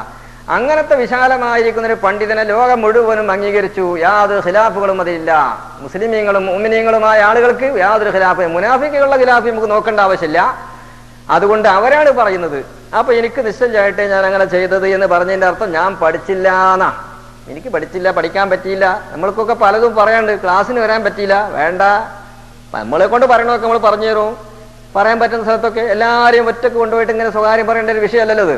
അപ്പൊ എനിക്ക് പഠിച്ചില്ല എന്ന് പറഞ്ഞതിൽ പോരായ്മ വന്നാൽ ഹജ്ജിന് അത് ബാധിക്കുന്നു. അതിന് നേതൃത്വം കുറ്റക്കാരാവില്ല. പഠിക്കാൻ വേണ്ടിയുള്ള ടൈമുകൾ വേണ്ടതുപോലെ ഉപയോഗപ്പെടുത്താത്തത് കൊണ്ട് നമ്മൾ കുറ്റക്കാരായി. അപ്പൊ ക്ലാസ്സിന് വരാൻ പറ്റാത്ത ആളുകൾ കേസറ്റുകൾ കേട്ടിട്ടും അതിലുള്ള സംശയങ്ങൾ പിന്നെ അന്വേഷിച്ചിട്ടും അതുപോലെ എന്തെങ്കിലും പുസ്തകങ്ങളൊക്കെ വായിക്കാനാണോ കിട്ടിയതൊക്കെ വായിച്ചിട്ട് സമയങ്ങൾ എന്തിനും അതിന് വേണ്ടിയിട്ടാവണം. നിർബന്ധമായ സമയം കഴിച്ചാൽ ഉപയോഗപ്പെടുത്തി കുറച്ച് കാലല്ലേ വേണ്ടുള്ളൂ, എന്നും വേണ്ട ആവശ്യമില്ലല്ലോ. ഇതൊരു ഗരീബായ ഇൽമു പോലെ തന്നെ ആ സമയത്ത് അഫ്ളലുൽ ഇൽമി ഇൽമുൽ ഹാൽ, അപ്പപ്പ വേണ്ടതായിരിക്കുന്ന അറിവ് എന്ന് പറയുന്ന ഒരു അറിവാത്. ഇപ്പൊ നമ്മൾ ഇതിലേക്ക് ഇറങ്ങിത്തിരിക്കുമ്പോൾ അതിനെ സംബന്ധിച്ച് അറിഞ്ഞിരിക്കണം. എന്തൊരു വിഷയമാകുമ്പോഴും അങ്ങനെ തന്നെയല്ലേ വേണ്ടത്. അപ്പൊ അതുകൊണ്ട് ആ കാര്യം നിങ്ങൾ ഓർമ്മയുണ്ടാവണം. ശരീരത്തിൽ നിന്ന് രോമം എങ്ങനെ പോയിരുന്നാലും പ്രായശ്ചിത്തം കൊടുക്കണം എന്ന് നമ്മൾ പറഞ്ഞു. എങ്ങനെ പോകാന്ന് പറഞ്ഞാൽ ഇവന്റെ പ്രവൃത്തി കൊണ്ട് എന്നർത്ഥം. അത് മറന്നാലും ശരി, ഓർമ്മയുണ്ടായിരുന്നാലും വിവരമില്ലായിരുന്നാലും കൊടുക്കണം. അതേ സമയത്ത് തല മറക്കുകയോ തലക്കെട്ട് കെട്ടുകയോ ഷർട്ട് ധരിക്കുകയോ ഒരാൾ ഓർമ്മയില്ലാതെ ചെയ്തു, പെട്ടെന്ന് എന്ത് ചെയ്തു, അവിടെയും വരുന്നുണ്ട് ഇത്, എങ്കിലും കുറച്ചും കൂടി ഒരു അയവ് ആ വിഷയത്തിലുണ്ട്. ഓർമ്മയാൽ ഉടനെ തന്നെ പിന്മാറുക, ഓർമ്മ ഉടനെ അതിൽ പിന്മാറുക. സുഗന്ധം ഉപയോഗിച്ചാൽ വേഗം അത് തുടച്ചു മാറ്റുകയോ കഴുകി മാറ്റുകയോ ചെയ്യുക. അപ്പോ രോമങ്ങൾ പോകുക എന്നുള്ളത് 3 വിധത്തിലായാലും കൊടുക്കണം. ശരീരത്തിൽ ഒരു സാധനം ഇങ്ങോട്ട് ഉപയോഗിക്കുക, അതായത് ഇന്തിഫാവ് ഇത്തിലാഫ് എന്ന് പറയുന്ന 2 ഭാഗമാണ്. ഒരു വസ്തുവിനെ കൊണ്ട് നമ്മളൊരു ഉപകാരം സിദ്ധിച്ചു. അപ്പോ സുഗന്ധം ഉപയോഗിക്കൽ ഒരു ഉപകാരമാണ്, വസ്ത്രം ധരിക്കലും അങ്ങനെയാണ്. ഇത്തിലാഫ് എന്ന് പറഞ്ഞാൽ ഒന്നിനെ ഇല്ലാതെയാക്കാൻ നശിപ്പിക്കലാണ്, ശരീരത്തിൽ നിന്ന് എടുത്തു മാറ്റലാണ്. ആ വിഷയത്തിൽ 3 വിധത്തിലായാലും പിഴ കൊടുക്കണം. ഉപയോഗിക്കുക, ഉപകാരപ്പെടുത്തുക എന്ന വിഷയത്തിൽ നാം മറന്നാലും അറിവില്ലായ്മ കൊണ്ട് ചെയ്താലും ഒന്നും വേണ്ടതില്ല. പഠിക്കാത്തതിന്റെ പഠിപ്പിന്റെ അഭാവത്തിൽ പലതും സംഭവിക്കാം. ചില ആളുകൾ പഠിച്ചാൽ തന്നെ എന്ത് ചെയ്യാ, വേണ്ട സമയങ്ങൾക്ക് ഓർമ്മശക്തി ഉണ്ടാവുകയില്ല. ചിലരെന്ത് ചെയ്യുന്നതാണ്, ഇവിടെ വന്ന് ഓരോരോ പരിപാടികൾ ഇങ്ങനെ ആസൂത്രണം ചെയ്ത് നല്ല ഒരിഞ്ഞൊരു സമയം കിട്ടിയും ചില പറയില്ല, ഒന്നും ചിന്തിക്കാൻ പറ്റുന്നില്ല. ആകെ എപ്പോൾ നോക്കുമ്പോഴും ആളും പോണു, ഒന്നും ചിന്തിക്കാൻ പറ്റില്ല. പിന്നെ ഒരു സമയം ചിന്തിക്കാൻ കിട്ടണ ഏതാ, ഒന്നിരിക്കല നിസ്കരിക്കുമ്പോൾ അല്ലാഹു അക്ബർ എന്ന് പറഞ്ഞ് അസ്സലാമു അലൈക്കും വറഹ്മത്തുള്ളാഹി എന്ന് പറഞ്ഞ് കുറച്ച് സമയത്തിനുള്ളിൽ എന്തെല്ലാം സംഗതി നമുക്ക് കിട്ടുന്നു. പണ്ടൊരു വലിയൊരു പ്രസംഗിക്കുകയുണ്ടായി. പിന്നെ യാത്ര പോകുന്ന സമയത്ത് നബി സല്ലല്ലാഹു അലൈഹി വസല്ലമ 2 റക്അത്ത് സുന്നത്ത് നിസ്കരിക്കാൻ വേണ്ടി പറഞ്ഞത് വലിയ ഉപകാരമുള്ളതാണ്. എന്താ, പാസ്പോർട്ട് ഇട്ട് മറന്നിട്ടുണ്ടോ, എവിടെ വെച്ചിട്ടുള്ളത്, അതല്ലെങ്കിൽ ടിക്കറ്റ് എവിടെ വെച്ചത്, ഉണ്ടിക്ക് പൈസ ഏൽപ്പിക്കാൻ പറഞ്ഞ ആൾക്ക് ഒന്നുകൂടി ഫോൺ ചെയ്യണമെന്നുണ്ടായിരുന്നു. ഈ കാര്യങ്ങളൊക്കെ ഈ 2 റക്അത്തിന്റെ ഉള്ളിൽ ഓർമ്മ വലിയൊരു ഉപകാരമായിട്ട് അല്ലേ, അങ്ങനെ വലിയൊരു ഉപകാരമുള്ള സംഗതി തന്നെയാണ്. അൽഹംദുലില്ലാ. അപ്പൊ നിങ്ങൾക്ക് ഇപ്പൊ അതിന്റെ കള്ളിപ്പള്ളൽ തിരിഞ്ഞുള്ളൂ. നമ്മളൊക്കെ ആലോചിച്ചവരും ചെയ്തവരും, പക്ഷെ ഇതിനാണതെന്നുള്ളത് ഞാൻ പറയുമ്പോഴാണ് തിരിയണത്. അപ്പൊ അതുപോലെ തന്നെയാണ് നമുക്ക് ആ കൂടി എല്ലാ കാര്യങ്ങൾക്കും ഒരു സ്വസ്ഥത കിട്ടുന്നത് ചിന്തിക്കാനുള്ള സമയം നിസ്കരിക്കുമ്പോഴാണ്. കൈയട്ടിയാൽ നാട്ടിലത്തെ കാര്യങ്ങൾ എന്തൊക്കെയാണ് അവർക്ക് വിവരം അറിയിക്കേണ്ടത്, എന്തൊക്കെ ചെയ്യണം, ജോലിയിലെ തൃപ്തിബന്ധങ്ങൾ ഉണ്ടാക്കണം. ജീവിതത്തിന് കുറച്ച് സമയങ്ങളെ കൊണ്ട് ഒരു തൃപ്തിബന്ധം കിട്ടി. അതുപോലെ തന്നെ ക്ലാസ്സിനൊക്കെ വന്നിട്ട് ഇവിടെ ഇരുന്നാല് പിന്നെ നമുക്ക് ഇതെങ്ങനെ പറയണമെന്നല്ലാതെ എന്താ നമുക്ക് വല്ല ഓർമ്മയുണ്ടോ, ചങ്ങായിമാര് ഒച്ചങ്ങനെ കേൾക്കുന്നത് ഒരു പൊറുതിയുടെ ഉണ്ട് നമുക്ക്. കാരണം അതുകൊണ്ട് മുഴുവൻ ചിന്ത അവിടെ പോകുന്നില്ല, കാര്യമായ ഒരു ചിന്തയിൽ എത്തുമ്പോഴാണ് അവർ ഒച്ച കേൾക്കുക. അപ്പൊ അതും പോയി. അങ്ങനെ ഒരു സ്വീപ്പ് നമുക്കുണ്ട്. അങ്ങനെ ചില ആളുകൾക്ക് പഠിക്കാൻ പറ്റാത്തതായിരിക്കുന്ന സമയങ്ങളൊക്കെ നഷ്ടപ്പെട്ടു പോവുകയും ചെയ്യുന്നുണ്ട്. നമ്മൾ ഏതായാലും നല്ലൊരു ഉദ്ദേശപ്രകാരം വന്നതുകൊണ്ട് ആ ഇരുന്ന ഇരിപ്പിലെങ്കിൽ അള്ളാഹു തല പ്രതിഫലം തരുമാറാവട്ടെ. അതിന്റെ ബർക്കത്ത് കൊണ്ടിട്ട് നമുക്ക് വേണ്ട സമയങ്ങളിൽ ഇതെല്ലാം ഓർമ്മശക്തിയോടുകൂടെ കാര്യങ്ങളൊക്കെ ഭംഗിയായി ചെയ്യാനുള്ള എല്ലാ നിലക്കുള്ള സാഹചര്യങ്ങളും അള്ളാഹു അനുകൂലമാക്കി തരുമാറാവട്ടെ. അപ്പൊ പഠിക്കാൻ വന്നിരുന്ന മുമ്പൊരാള് എല്ലാ ദിവസവും ക്ലാസ്സിൽ വന്നിരുന്ന ഒരാള് ഹജ്ജിന് പോയിട്ട് പിന്നെ മദീനയിലെ ഹജ്ജിന്റെ മുമ്പ് പോയി അബിയാറയിൽ നിന്ന് ഇഹ്റാം ചെയ്തു. എല്ലാവരും തിരിച്ചു പോന്നു. എല്ലാവരും റൂമിലെത്തി ഇങ്ങനെ വിശ്രമിക്കുന്നതിന്റെ ഇടയിൽ നമ്മളെ കൂട്ടത്തിൽ ഒരാളുണ്ട്, നല്ല കുപ്പായം കന്തൂറൊക്കെ ഇട്ട് ഇങ്ങനെ വരണേ. എന്തെങ്കിലും ഇഹ്റാം ചെയ്തില്ലേ? ഞങ്ങളെ കൂടെ ഉണ്ടായിരുന്നില്ല, അവിടെ നമ്മളൊന്നിച്ചല്ലേ പോകുന്നത്, ഇഹ്റാം ചെയ്തില്ല, എന്തെങ്കിലും ഷർട്ട് ഇട്ടിങ്ങനെ ഒന്നല്ലേ. ഞാൻ എൻ്റെ അളിയനെ കണ്ടിട്ട് ഞാൻ നാട്ടിൽ ചെല്ലുമ്പോൾ ഓനില്ല, ഉണ്ടാവില്ല. അപ്പൊ ഓൻ ഇവിടെ അടുത്ത് എവിടെ ഉണ്ടെന്ന് പറഞ്ഞു. ഞാൻ ഈ കുപ്പായൊക്കെ ഇടാതെ അപ്പൊ ഓൻ്റെ അടുത്ത് കൊണ്ട് പോയാൽ എനിക്കരുത്, ഞാൻ ഊരിക്കൊള്ളുന്നു പെട്ടെന്ന് വരിക പണി കഴിഞ്ഞ്. അപ്പൊ അളിയനെ കാണാൻ പോകുമ്പോ അതിനൊരു അഫുണ്ടെന്നാണ് മൂപ്പർ ക്ലാസ്സിനൊക്കെ കൂടിയവരും മൂപ്പരാ. വലിയ ദൂരമുള്ള രാജ്യക്കാരനൊന്നുമല്ല. എന്താ ഇതുകൊണ്ടൊക്കെ സംഭവിച്ചത്? നമ്മൾ വേണ്ടതുപോലെ ആ കാര്യങ്ങൾ, ഇതൊന്നും എല്ലാ കാര്യങ്ങളും ഭൗതികമായ ദുന്യാവിന്റെ കാര്യങ്ങളൊക്കെ നിങ്ങളെപ്പോലെ യോഗ്യന്മാർ ആരും ഉണ്ടാകുകയില്ല. ഇതൊക്കെ നമ്മൾ വളരെ പൊട്ടന്മാരാ. അതേസമയം ഈ ഒരു കാര്യം കൊണ്ട് പറയുമ്പോൾ അതങ്ങോട്ട് ഉള്ളിലേക്ക് കിടക്കുന്നില്ല. ചിലത് നീ തെറിച്ച് പുറത്ത് ചാടുക, ചിലത് കമ്പി വളഞ്ഞു പോവുക. വളരെ കുറഞ്ഞ ആളുകളിലാണ് കമ്പി തുളഞ്ഞ് ഉള്ളിലേക്ക് കടന്നു പോകുന്നത്. അതുകൊണ്ട് വളരെ ശ്രദ്ധിക്കുക. ഈ ജഹാലത്ത് എന്ന് പറയപ്പെടുന്ന വിവരദോഷം കാരണമായി നമ്മുടെ അമലുകളൊന്നും നഷ്ടപ്പെട്ടു പോകരുത്. അപ്പൊ ഏകദേശം എല്ലാ കാര്യങ്ങളും പറഞ്ഞു. താടിയും മുടി നീക്കുക, അതുപോലെ തന്നെയാണ് എണ്ണ കൊടുക്കുക എന്ന് മറ്റൊരു വിഷയം ഇമാം നബി റളിയല്ലാഹു അൻഹു പറഞ്ഞു. ശരീരത്തിൻ്റെതായിരിക്കുന്ന രോമങ്ങളിൽ അതുപോലെ കഴുത്തിന്റെ കീഴ്പ്പെട്ടുള്ള ഏതൊരു ഭാഗത്തും വാസന ഇല്ലാത്ത എണ്ണ ഉപയോഗിക്കേണ്ടി വന്നാൽ അതുകൊണ്ട് യാതൊരു കുഴപ്പവുമില്ല. അതേ സമയത്ത് താടിയിലും തലയിലും എണ്ണ കൊടുക്കുക എന്നുള്ളത് താടി വടിച്ചിട്ട് കൊടുത്താലും പാടുള്ളതല്ല, തലമുടി നീക്കി കൊടുത്താലും പറ്റുകയില്ല. അതേ സമയത്ത് തലയിലോ താടിയിലോ തീരെ രോമങ്ങളും മുളക്കാത്തതായിരിക്കുന്ന ഒരു വ്യക്തിയാണെങ്കിൽ അവനക്ക് അതുകൊണ്ട് വിരോധവുമില്ല എന്ന് നമ്മൾ പറഞ്ഞു. ഇതൊക്കെ ഇഹ്റാമിന്റെ വേളയിൽ കാര്യമായി നമ്മൾ ശ്രദ്ധിക്കേണ്ടതായിരിക്കുന്ന വിഷയങ്ങളാവുന്നു. പിന്നെ ഇനി മറ്റു 1-2 കാര്യങ്ങൾ നമുക്ക് എപ്പോഴും അത് ആവശ്യമാകുന്നതും നമുക്ക് ഉണ്ടാവുന്ന കാര്യങ്ങളുമല്ല, സംഭവിക്കുന്നൊരു കാര്യങ്ങളൊക്കെ തന്നെയാണ്. അതായത് അഖ്ദുൻ നിക്കാഹ് എന്ന് പറയപ്പെടുന്ന ഒരു സംഭവം, തർത്തീബിന് വേണ്ടി പെട്ടെന്നാണ് പറയുക എന്ന്. അതായത് നിക്കാഹ് ബന്ധം സ്ഥാപിക്കുക ഇഹ്റാമിന്റെ വേളയിൽ, അതായത് ഇഹ്റാം കെട്ടിയതായിരിക്കുന്ന ഒരാള് ഒരു കല്യാണം കഴിക്കുക, അത് ഹറാമാണ് എന്ന് മാത്രമല്ല ആ നിക്കാഹ് ബന്ധപ്പെടുകയില്ല, കെട്ടുപെടുകയില്ല, ബാത്തിലാകുന്നു. പുതിയാപ്പള കല്യാണം കഴിക്കുന്ന പുതിയാപ്പള ഇഹ്റാമിലാണ്, അത് സഹിയാവുകയില്ല, നിക്കാഹ് അത് ഹറാമുമാണ്, കുറ്റക്കാരനാവുകയും ചെയ്യും. അതല്ലെങ്കിൽ കല്യാണം കഴിക്കുന്ന പുതിയാപ്പള ഇഹ്റാം ചെയ്തിട്ടില്ല, കല്യാണത്തിന് വേണ്ടി കൈ കൊടുക്കുന്ന രക്ഷിതാവ് ഇഹ്റാമിലാവുന്നു, അപ്പോഴും ആ നിക്കാഹ് സഹിയല്ല. അതല്ലെങ്കിൽ പുതിയാപ്പളയും രക്ഷിതാവും ഇഹ്റാമിലല്ല, ഈ കെട്ടിക്കപ്പെടുന്ന പെൺകുട്ടി ഇഹ്റാമിലാകുന്നു, അപ്പോഴും സഹിയാവുകയില്ല. ഈ 3 വിധത്തിലും സഹിയല്ല, അത് ബാത്തിലാകുന്നു. ഇത് നമ്മൾ ശ്രദ്ധിക്കാൻ വേണ്ടി പറയുകയല്ല, എന്നാൽ ശ്രദ്ധിച്ചാൽ ദോഷമുള്ള ഒരു കാര്യമൊന്നുമല്ല. അങ്ങനെ സംഭവിച്ചു എന്ന് വെക്കുക, അങ്ങനത്തെ സംഭവങ്ങൾ ഉണ്ടാവാൻ പറ്റുകയില്ല. ഇത് ഇഹ്റാമില് നിഷിദ്ധമായ കാര്യമാണെന്ന് മഹാനായിരിക്കുന്ന ഇമാം നബി റളിയല്ലാഹു അൻഹു പ്രത്യേകമായി ഉണർത്തി. അതുപോലെ തന്നെയാണ് സ്ത്രീ പുരുഷ സമ്പർക്കങ്ങളും ആ സമ്പർക്കത്തിന്റെ മുമ്പായി അവരുമായി കൂടി ബന്ധപ്പെടുന്നതായിരിക്കുന്ന ആ സ്പർശനങ്ങളും ഹറാമാകുന്നു. അതായത് വൽ ജിമാഉ മുഖദ്ദിമാതുഹു, സംയോഗം അതിനോട് ബന്ധപ്പെടുന്നതായ കാര്യങ്ങൾ ഇഹ്റാമിന്റെ വേളയിൽ പറ്റുകയില്ല. അപ്പോൾ കുടുംബമായി പെണ്ണുങ്ങളുമായി പോകുന്നതായിരിക്കുന്ന ആളുകൾ പ്രത്യേകമായി സ്ത്രീയും പുരുഷനൊക്കെ ശ്രദ്ധിക്കേണ്ടത് 2-3 ദിവസങ്ങളൊക്കെ ചിലപ്പോൾ ഹജ്ജിന്റെ മുമ്പ് നമ്മൾ ഇഹ്റാമിൽ തുടർച്ചയായിട്ട് നിൽക്കുമ്പോൾ അവരുമായി വികാരത്തിനോട് ബന്ധപ്പെടുന്ന ഹലാലായ മാർഗത്തിലൂടെയുള്ളതാണല്ലോ ഇപ്പൊ ഈ സ്ത്രീ പുരുഷ ബന്ധം എന്ന് ഇവിടെയൊക്കെ പറയുന്നത്. അതിനോട് ബന്ധപ്പെടുന്ന രൂപത്തിൽ അവർക്ക് എന്തെങ്കിലും വികാരം തോന്നാവുന്ന വാക്കുകൾ പോലും അവർ ശ്രദ്ധിക്കേണ്ടതാവുന്നു. സ്പർശനങ്ങൾ പോട്ടെ, വാക്കുകൾ പോലും ശ്രദ്ധിക്കണം, എന്നാലേ അവർ ഹജ്ജ് പൂർണ്ണമാവുകയുള്ളൂ. അതേ സമയത്ത് ജിമാ എന്ന് പറയപ്പെടുന്ന സംയോഗമാണ് ഒരു നിർഭാഗ്യവശാൽ അവർക്ക് സാഹചര്യം പ്രതികൂലമായിട്ട് അങ്ങനെ സംഭവിച്ചു എന്ന് കൂട്ടുക. ഇവർ പരസ്പരമായി ബന്ധപ്പെടേണ്ടതായിരിക്കുന്ന ഒരു അവസരം അവർക്ക് ലഭിച്ചു, അങ്ങനെ ബന്ധപ്പെട്ടാലോ ഫഹജ്ജുഹു, അവരുടെ ഹജ്ജാകുന്നത് ബാത്തിലാകുന്നു. ബാത്തിലായ ഹജ്ജായതോടുകൂടെ അത് ഖളാ വീട്ടാൻ ബാധ്യസ്ഥനാകുന്നു. ആ ഹജ്ജ് ബാത്തിലാക്കി എന്ന കാരണത്താൽ യജിബു അലൈഹി, അവന്റെ മേൽ നിർബന്ധമാണ് ദബ്ഹുനാഖത്തിൻ, ഒരു ഒട്ടകത്തിനെ അറുത്ത് കൊടുക്കുക എന്നുള്ള കാര്യം നിർബന്ധമാകുന്നു. ഒരു ഒട്ടകത്തിനെ അറുത്ത് ദാനം ചെയ്യൽ നിർബന്ധമാകുന്നു. അതിനവന് കഴിയുകയില്ല എങ്കിൽ 2 മാസം തുടർച്ചയായിട്ട് നോമ്പ് നോൽക്കേണ്ടതാകുന്നു. 2 മാസം തുടർച്ചയായിട്ട് നോമ്പ് നോൽക്കുന്നതിന്റെ ഇടയിൽ 2 മാസത്തിന്റെ ഇടയിൽ ഒരു നോമ്പ് എന്ത് കാരണവശാൽ വിട്ടുപോയിരുന്നാൽ, രോഗം കൊണ്ടാവട്ടെ മറ്റോ വിട്ടുപോയാൽ ആദ്യം മുതൽക്ക് ആ നോമ്പ് വീണ്ടും ആരംഭിക്കേണ്ടതാകുന്നു. ഷെഹ്റൈനി മുത്തതാബിഈനി, തുടർച്ചയായ 2 മാസങ്ങളാകുന്നു. അത്ര ഗൗരവമുള്ളതാ ഒരു കാര്യമാണ്. അത് ശ്രദ്ധിക്കാൻ വേണ്ടി അത് ചിലപ്പോൾ ശ്രദ്ധിക്കേണ്ടി വരും. അങ്ങനത്തെ സാഹചര്യങ്ങളൊക്കെ ഉണ്ടാവാൻ ഒരുപാട് സാധ്യതകളൊക്കെ നമ്മളിൽ സംഭവിക്കും. അതുകൊണ്ട് ഇഹ്റാമിന്റെ വെളിയിൽ പറ്റുകയില്ല, മക്കയിലും മദീനത്തും പറ്റുകയില്ല എന്നല്ല ഞാൻ പറയുന്നതിന്റെ ഉദ്ദേശം. ചില ആളുകൾ ഹജ്ജിനൊക്കെ പോയതല്ലേ, നമുക്ക് അതൊന്നും പാടില്ലാത്ത സംഗതിയല്ലേ എന്ന് വെക്കണ്ട. അതിനൊക്കെ സമയം സന്ദർഭമൊക്കെ പൂർണ്ണമായി നിങ്ങൾക്ക് സാഹചര്യം അനുകൂലമാകുകയാണെങ്കിൽ ശറയിൽ അതിനൊരു വിരോധമുള്ള ഒരു കാര്യമൊന്നുമല്ല. അള്ളാഹു നമുക്ക് അനുവദിച്ചൊരു കാര്യമാണ്. അതിന്റെ പുറമെ ഒരു അമലിന് ലക്ഷമായ കൂലിയാന്ന് നോക്കുമ്പോ അപ്പൊ അതിനുണ്ടാവേണ്ട ഇവിടെ ഇപ്പൊ ലക്ഷം കുറക്കേണ്ട ആവശ്യം എന്താ? ഹലാലായിരിക്കുന്ന ഒരു പരിപാടിക്ക് 1 ലക്ഷത്തിന്റെ കുറവൊന്നും ഉണ്ടാവില്ല, നല്ല കൂലി അവിടെയും കിട്ടും. നബി സല്ലല്ലാഹു അലൈഹി വസല്ലം തങ്ങൾ പറഞ്ഞ എന്താ? കുല്ലു തസ്ബീഹത്തിൻ സദഖ വകുല്ലു തഹ്മീദത്തിൻ സദഖ വകുല്ലു തക്ബീറത്തിൻ സദഖ വകുല്ലു തഹ്ലീലത്തിൻ സദഖ വഅംറുൻ ബിൽ മഅറൂഫി സദഖ വനഹ്യും അനിൽ മുൻകരി സദഖ വഫീ ബുളൈ അഹദിക്കും സദഖ. സുബ്ഹാനല്ലാഹ് എന്ന് പറഞ്ഞാൽ അത് സദഖയാണ്, അൽഹംദുലില്ലാഹ് എന്ന് പറഞ്ഞാലും സദഖയാണ്, അല്ലാഹു അക്ബർ എന്ന് പറയുന്നതും അതൊരു സദഖയാണ്, ലാ ഇലാഹ ഇല്ലല്ലാഹ് എന്ന് പറഞ്ഞാലും അത് സദഖയാണ്. തന്നെയുമല്ല വഫീ ബുളൈ അഹദിക്കും സദഖ, ഭാര്യ ഭർത്താക്കന്മാര് ബന്ധപ്പെടുന്നതും സദഖയാകുന്നു. നബിയുനാ റസൂലുള്ളാഹി സല്ലല്ലാഹു അലൈഹി വസല്ലം പറയുകയാണ്. സഹാബികൾ ചോദിക്കും, നബിയെ അതിലെങ്ങനെയാണ് കൂലി ഉണ്ടാകുന്നത്, ഞങ്ങൾക്ക് കൂലി ഉണ്ടാകുമോ?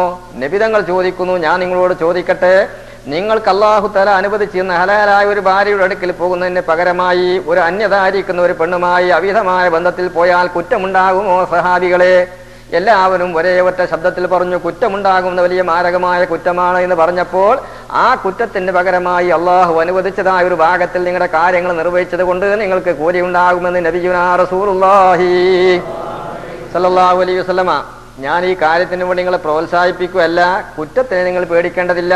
കുറ്റം പേടിക്കേണ്ടത് ഇഹ്റാമിന്റെ വേളയില്, അത് 2 ആളും കൂടി ഇഹ്റാമിലായിരുന്നാലും വേണ്ടില്ല, ഏതെങ്കിലും ഒരാൾ ഇഹ്റാമിലായിരുന്നാലും പറ്റുകയില്ല. വളരെ ഗൗരവമുള്ള കാര്യം. ഹജ്ജ് ബാത്തിലാണ്, ഉംറയാണെങ്കിൽ അതും ബാത്തിലാണ്. അതിനും പുറമെ പിഴ കൊടുത്താൽ മാത്രം പോരാ, അടുത്ത വർഷത്തിലായി തന്നെ ആ ഹജ്ജ് നിങ്ങൾ കടം വീട്ടിയില്ലെങ്കിൽ അള്ളാഹുവിന്റെ കോർട്ടിൽ എത്രയും പെട്ടെന്ന് കുറ്റക്കാരാകുമെന്നാണ് മഹാന്മാരായ ആളുകൾ പഠിപ്പിക്കുന്നത്. ഇത് അതിൽപ്പെട്ടതായിരിക്കുന്ന ഇനങ്ങളാ. ഇനി ഏഴാമത്തതായിരിക്കുന്ന മറ്റൊരിനം അറമിലുള്ളതായിരിക്കുന്ന പച്ച സാധനങ്ങൾ മുറിക്കുക, വേട്ടയാടുന്ന സാധനങ്ങളെയൊക്കെ വേട്ടയാടി പിടിക്കുക, ജീവനുള്ള സാധനങ്ങളെയൊക്കെ കൊല്ലുക, ഇതൊന്നും പാടുള്ളതല്ല. ഹറമില് ഒരു ജീവിനെയും, ഇറാമിന്റെ സമയത്തൊന്നല്ല, ഒരു ജീവിനെയും കൊല്ലാൻ പറ്റുകയില്ല. 5 സാധനങ്ങളെ എവിടെ വെച്ച് കണ്ടാലും കൊല്ലാമെന്ന് നബി സല്ലല്ലാഹു അലൈഹി വസല്ലം പറഞ്ഞിട്ടുണ്ട്. ഖംസുൻ ഫവാസിഖുൻ യുഖ്തൽന ഫിൽ ഹില്ലി വൽ ഹറമി. 5 ജീവികള് അതിൽപ്പെട്ടതായിരിക്കുന്നതാണ് കൽബുൻ അഖൂർ, കടിക്കുന്നതായ പട്ടി, ആളുകളെ ഉപദ്രവിക്കുന്നതായ നായനെ ഹറമിൽ നിന്ന് കൊല്ലാം, ഹറമിന്റെ പുറത്ത് കൊല്ലും പോലെ ഹറമിൽ നിന്നും കൊല്ലാം. അതുപോലെ തന്നെയാണ് പരുന്ത് എന്ന് പറയുന്നത് ആ ഒരു സാധനമുണ്ട്. അത് കൊല്ലാൻ സാധിക്കുമെങ്കിൽ അതിനെയും കൊല്ലുന്നത് കൊണ്ട് വിരോധമില്ല. അതിന് നിങ്ങൾ കൊല്ലാൻ പോണെന്നോ കൊന്നാല് വലിയതായ കാര്യമുണ്ട് എന്ന് വിചാരിച്ചതിന് പിന്നാലെ പോകാനല്ല. കൊന്നാൽ അതുകൊണ്ട് കുറ്റമുള്ളതായ കാര്യമല്ല. കൊല്ലാൻ സാധിക്കുമെങ്കിൽ അത് നല്ലതാകുന്നു. അതുപോലെ തന്നെയാണ് ഹയ്യത്ത്, പാമ്പ് എന്ന് പറയുന്നത് ആ സാധനം എല്ലാവർക്കും അറിയാം. പാമ്പിനെ കൊല്ലാം. ഒരാൾ ഒരു പാമ്പിനെ കണ്ടു, അതിനെ കൊല്ലാതെ തിരിച്ചു പോയാൽ കൊല്ലാനുള്ള സൗകര്യങ്ങളൊക്കെ ഉണ്ടായിട്ട് കയ്യിൽ വടിയുണ്ടായി, വടിയുള്ളതിനോടുകൂടെ പേടിയുണ്ടായില്ല, പേടിച്ചവരെ അടിച്ചിട്ട് വാലമ്മലടിച്ച് തിരിഞ്ഞു കടിക്കുമല്ലോ, അപ്പൊ പേടിയില്ലാതിരിക്കുകയും കൂടിയും വേണം. സാഹചര്യങ്ങൾ ഒത്തുകൊണ്ട് അതിനെ കൊല്ലാതെ തിരിച്ചു പോന്നാൽ ഫലൈസ മിന്നാ, അവൻ നമ്മളിൽപ്പെട്ടവനല്ല. പാമ്പിനെ കൊല്ല. അതുപോലെ ഉറാബ്, കാക്കയിൽ പലതരം കാക്കണ്ട്, ഒരുതരം കറുത്തതായിരിക്കുന്ന കാക്കണ്ട്, ഒരു ഉപദ്രവിയായ കാക്ക, അതിനെ കൊല്ലുന്നതുകൊണ്ട് വിരോധമില്ല. അതുപോലെ തന്നെയാണ് എലിയിൽപ്പെട്ടതായിരിക്കുന്ന ഇനങ്ങൾ മുഴുവനും അത് ശല്യമുണ്ടാക്കുന്ന സാധനങ്ങളാണ്. ഇങ്ങനെയുള്ള സാധനങ്ങളൊക്കെ മനുഷ്യനെ ഒരു വിധത്തിൽ ഉപദ്രവിക്കുന്ന ജീവികളാണ്. മനുഷ്യന് ഗുണമായി പടക്കപ്പെട്ടതാണെങ്കിൽ ആ ഗുണവശങ്ങളൊക്കെ വേറെ ഉണ്ടെങ്കിൽ തന്നെ ദോഷവശങ്ങളെ പരിഗണിച്ചുകൊണ്ട് അതിനെ കൊല്ലാം. ചില ആളുകൾ ഭാര്യക്ക് ഗർഭമുണ്ടായിരിക്കുകയാണെങ്കിൽ പാമ്പിനെ കൊല്ലില്ല. ഭാര്യ ഗർഭിണിയാണെങ്കിൽ കോഴി നടക്കാത്ത എത്ര പാവങ്ങളുണ്ട്. കോഴി നടക്കില്ല. എന്താ ഒന്നല്ല കിടന്ന് വയല അറക്കണ ആളായി തന്നെ. പിന്നെ അപ്പൊ വേറെ ആൾ പറഞ്ഞു, ഓനോടിപ്പോ നിങ്ങൾ നിർബന്ധിക്കണ്ട, അവന്റെ ഭാര്യ ഗർഭിണിയാ. പാവം കയ്യിലും കയ്യില കുട്ടി. എന്തെല്ലാം പൊട്ട വെട്ടികള്. ഇസ്ലാമിനെ അനുവദിച്ചതായ കാര്യം ഈ ഗർഭവുമായി എന്തൊരു ബന്ധമാണുള്ളത്? ഒരു നല്ല കാര്യം, ഒരു നല്ലൊരു ആവശ്യത്തിന് വേണ്ടിയാണ് ഒരു ദബഹ വേണ്ടി വന്നത്, ഒരു അക്കൈക്ക് ഇറക്കാനോ ഉലഹ്യത്ത് ഇറക്കാനോ. അപ്പൊ ആര് ഗർഭിണി അറിഞ്ഞാലും മാറ്റി അവിടെ ആരാ ഇറക്കുക? ഒരു നല്ല കാര്യം മുടങ്ങിയില്ലേ? ചിലപ്പോൾ അത് അർത്ഥ കാരണമായി അതിന്റെ വർക്കത്ത് കൊണ്ട് മറ്റുള്ള കാര്യങ്ങൾക്ക് ഒരു സലാമത്ത് കിട്ടുമല്ലോ. ഇതൊക്കെ വരും പൊട്ടത്തര. അറബിന്റെ കാര്യം പറയുമ്പോൾ ഞാൻ വളർത്തുകയാണ്. അറബ് എന്നുള്ളത് ആണിന് വറക്കാം, പെണ്ണിന് വറക്കാം, ആർക്കും വറക്കാം. ജനാപത്തുകാരന് വറക്കാം, പ്രസവിച്ചെടുക്കുന്ന പെണ്ണിന് വറക്കാം. പക്ഷെ ആണും പെണ്ണും ഒരുമിച്ച് കൂടിയ ഒരു സ്ഥലത്താണെങ്കിൽ കൂടുതൽ ഫളീലത്ത് ആണ് ഇറക്കലാ സാധിക്കുമെങ്കിൽ യാതൊരു കുഴപ്പമുള്ള കാര്യമില്ല. പാമ്പിനെ കൊല്ലാം.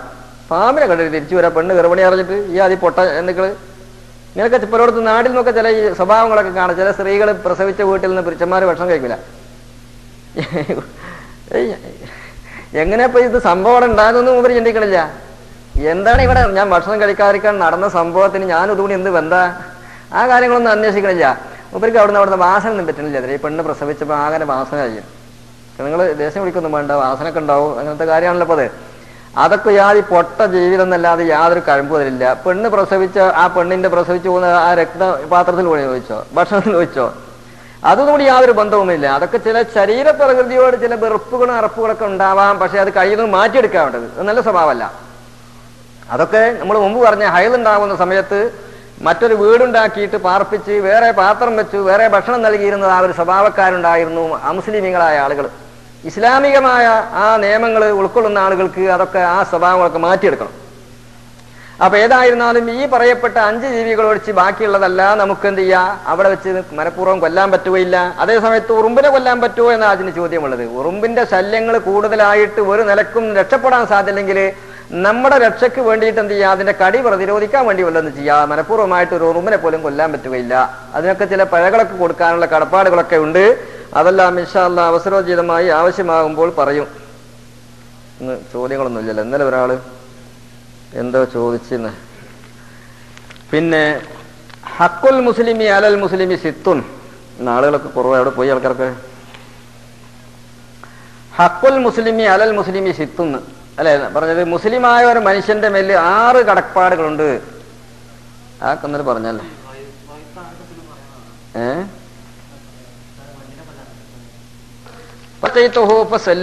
അവനെ കണ്ടാൽ സലാം പറയാതെ നമ്മൾ പറഞ്ഞു.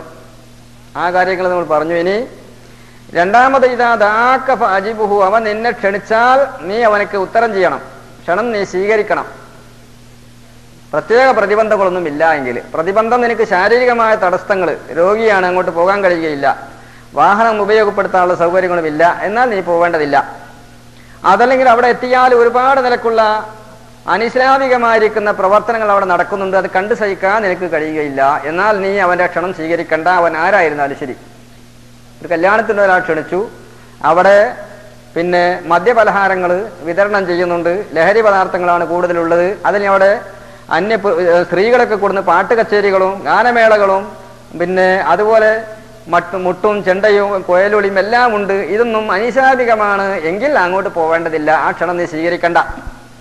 അതൊന്നും ഇല്ലാത്ത രൂപത്തിൽ അവനെ തൃപ്തിപ്പെടുത്താൻ വേണ്ടി ഇസ്ലാമികമായ സാഹോദര്യ ബന്ധം നിനക്ക് നിലവിൽ നിർത്താൻ വേണ്ടിയിട്ടും അവനോട് സഹകരിക്കുക എന്നുള്ളത് ഇസ്ലാമികമായ ഒരു മര്യാദയും കടപ്പാടുമാണ് എന്ന് നബി സല്ലല്ലാഹു അലൈഹി വസല്ലം പറഞ്ഞു. അപ്പൊ രണ്ടാമത്തത് അവൻ ക്ഷണിച്ചാൽ സ്വീകരിക്കുക, ഈ നിയമം അനുസരിച്ച് സ്വീകരിക്കുക. പിന്നെ മൂന്നാമത്തത് ഇദാ മരിള ഫഉദുഹു, അവൻ രോഗിയായാൽ അവനെ സന്ദർശിക്കുക. രോഗിയായി, അതിൽ ചെറിയതായിരിക്കുന്ന ഒരു ചെങ്കണ്ണ് രോഗമാണ്, കണ്ണിൽ സാധാരണ ഒരു ചെങ്കണ്ണ്, കണ്ണിങ്ങനെ കലങ്ങി മറിയുന്ന ഒരു രോഗം വരാറുണ്ട്. ആ രോഗമാണെങ്കിൽ തന്നെ അവനെ പോയി സന്ദർശിക്കണം. അത് നിനക്ക് അവനോടുള്ളൊരു കടപ്പാടാകുന്നു. മുസ്ലിമായ ഒരു മനുഷ്യനുമായുള്ള ഒരു സ്നേഹബന്ധം ഏറ്റവും ആവശ്യമാകുന്ന ഒരു സമാധാനവും സന്തോഷവും ഉണ്ടാക്കി തീർക്കുക, ഒരു സന്തോഷത്തെ ഒരു സഹോദരന്റെ ഹൃദയത്തിൽ ഇട്ടുകൊടുക്കുക എന്നുള്ളത് ഏറ്റവും വലിയതായ ഒരു ഹൈറായ കാര്യമാണ്. അപ്പോൾ രോഗിയായാൽ പോയി അവന്റെ വിശേഷങ്ങൾ അന്വേഷിക്കുക. ഇങ്ങനെ സൂക്കട് ഇങ്ങനെ കുറവുണ്ടോ, നമുക്ക് ഡോക്ടറെ അടുത്ത് പോകണോ, മരുന്നൊക്കെ കഴിക്കുന്നില്ലേ, വിഷമൊന്നുമില്ലല്ലോ, ഇത്ര വേണ്ടുള്ളൂ, വേറൊന്നും ചെയ്യണ്ട. നമ്മളത് ചോദിച്ചാൽ രോഗം മാറട്ടെ മാറാതിരിക്കട്ടെ, അവൻ എന്തൊരു സന്തോഷമായി അവൻ അന്വേഷിച്ചല്ലോ, അത് അവന് ഇങ്ങോട്ടുള്ള കടപ്പാടുണ്ട്. ഇപ്പൊ എത്രണ്ടായി ആറെണ്ണം എന്നോട് ചോദിച്ച സ്ഥിതിക്ക് നിങ്ങൾ ആറുകൾ പറയും വേണം, ഞാൻ ചോദിക്കുക ഇൻഷാ അല്ലാഹ്. പിന്നെ വൈദാ അത്തസ ഫശമ്മത,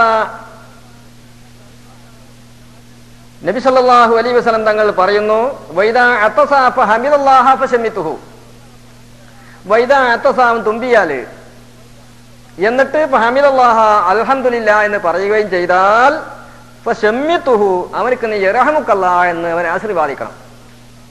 ഒരാൾ തുമ്പിയിട്ട് അൽഹംദുലില്ലാ എന്ന് പറയണം, അത് സുന്നത്താണ്. നബി സല്ലല്ലാഹു അലൈഹി വസല്ലമ തങ്ങൾ ചെയ്തതും സഹാബികൾക്ക് പഠിപ്പിച്ചു കൊടുത്തത് ഒരു സുന്നത്താ. അപ്പൊ അൽഹംദുലില്ലാ എന്ന് അവൻ പറഞ്ഞാൽ അത് കേട്ട ആളുകൾ അവനോട് പറയണം എന്ത്, യർഹമുക്കല്ലാഹ്, അള്ളാഹു നിങ്ങൾക്ക് റഹ്മത്ത് ചെയ്യട്ടെ. അത് അൽഹംദുലില്ലാ പറഞ്ഞെങ്കിലേ വേണ്ടുള്ളൂ, അല്ലെങ്കിൽ ഉണർത്താൻ പറ്റുമെങ്കിൽ അങ്ങനെ ഉണർത്തുകയും ചെയ്യാം. അൽഹംദുലില്ലാ പറയാൻ വേണ്ടി അവനെ പ്രേരിപ്പിച്ച് പറയിപ്പിക്കുന്നതും നല്ലതാകുന്നു. നമ്മളാരെങ്കിലും പറയലുണ്ടോ ഇല്ല എന്നുള്ള അത് വേറെ പ്രശ്നം. അധികം ആളുകൾ പറയാത്തരാ, ഒന്നോ രണ്ടോ പ്രാവശ്യം വണ്ടാറടക്ക എപ്പോഴാണ് നമ്മൾ തുമ്പിയിട്ട് സ്വൈരല്ലാതെ, അതൊന്ന് മൂക്കുവിനെ ഒന്നോട് വേദനിപ്പിച്ച് ഒന്ന് തുടച്ച് സന്തോഷിപ്പിക്കുക എന്ന് മാത്രം. അത് പറ്റുകയില്ല. മുസ്ലിമീങ്ങളുടെ കടപ്പാട് അതൊക്കെ, ഇസ്ലാമിന്റെ കടപ്പാട്, അള്ളാഹുമായുള്ള നന്ദി രേഖപ്പെടുത്തുന്ന കടപ്പാട്. അപ്പൊ ഒരു മുസ്ലിം അങ്ങനെ തുമ്പിയാല് മറ്റവൻ കേട്ടവൻ എന്ത് പറയും, യർഹമുക്കല്ലാ, അള്ളാഹു നിങ്ങൾക്ക് റഹ്മത്ത് തരട്ടെ എന്ന് തരക്കുക. 3 പ്രാവശ്യം തുടർച്ചയായിട്ട് തുമ്പി. ചില ആള് തുമ്പിട്ട് അങ്ങനെ തുടർച്ചയായിട്ട് എന്ത് ചെയ്യണം, വയറുമുത്തവാത്തിലായിട്ട് അങ്ങനെ പോകും.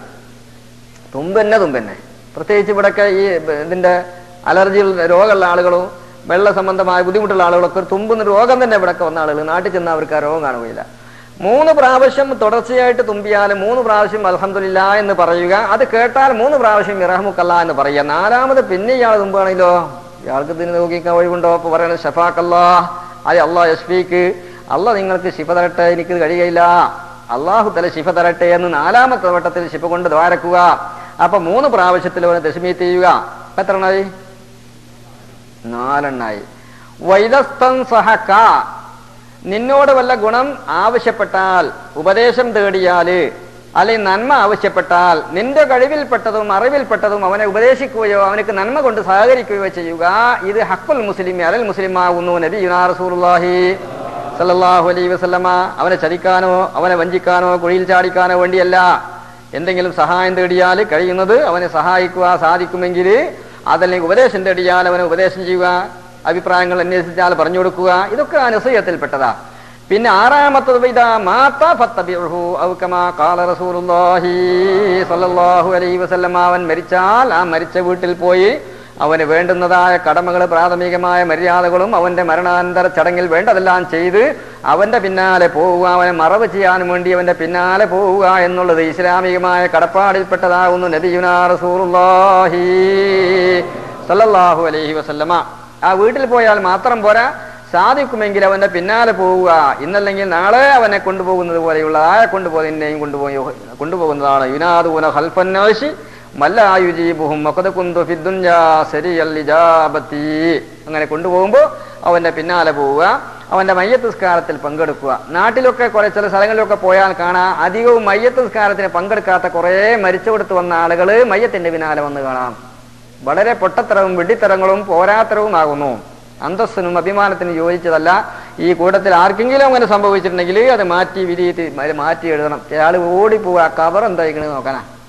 കബറിന്റെ അവിടെ പോയിട്ടുണ്ട് വട്ടം കൂടി അഭിപ്രായങ്ങൾ പറയാം. അവിടെ ലേശം ഒന്നും കൂടി താത്താണ്ട്, ഇവിടെ അങ്ങോട്ട് ലേശം ചെരിവുണ്ട്, ഒന്നും കൂടി എന്ത് ചെയ്യണം, അങ്ങോട്ടാക്കണം. ചിലർ ഒരു നല്ല ഉഷാറാണല്ലോ ഇവിടെ കബറ്. എന്താ അതിന്റെ അവസ്ഥ? അന ബൈത്തുൽ ദൂദ് അയിന ബൈത്തുൽ വഷ.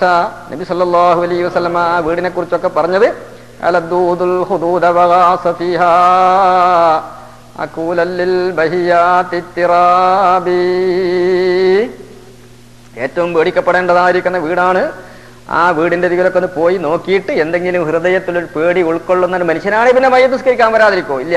എന്നിട്ട് അവിടൊക്കെ എന്ത് ചെയ്യാ, ചുറ്റിപ്പറ്റിക്കൂടാ. ചില ആളുകൾക്ക് നിസ്കരിക്കാൻ തന്നെ അറിയില്ല.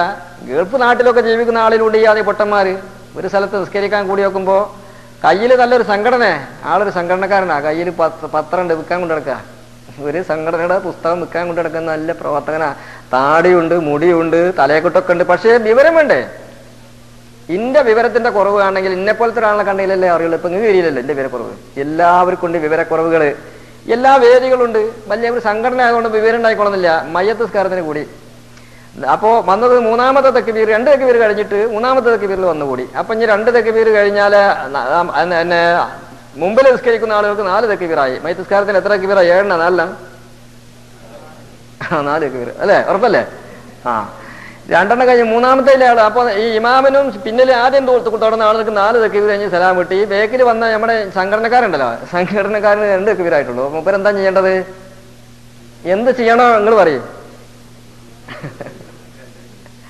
അതന്നെ അത് ചൊല്ലിട്ട് അയാളും കൂടെ തന്നെ അല്ലേ? എന്താ പിന്നെ അവിടെ ചെയ്യാനുള്ളത്? അതെ ചെയ്യണ്ട.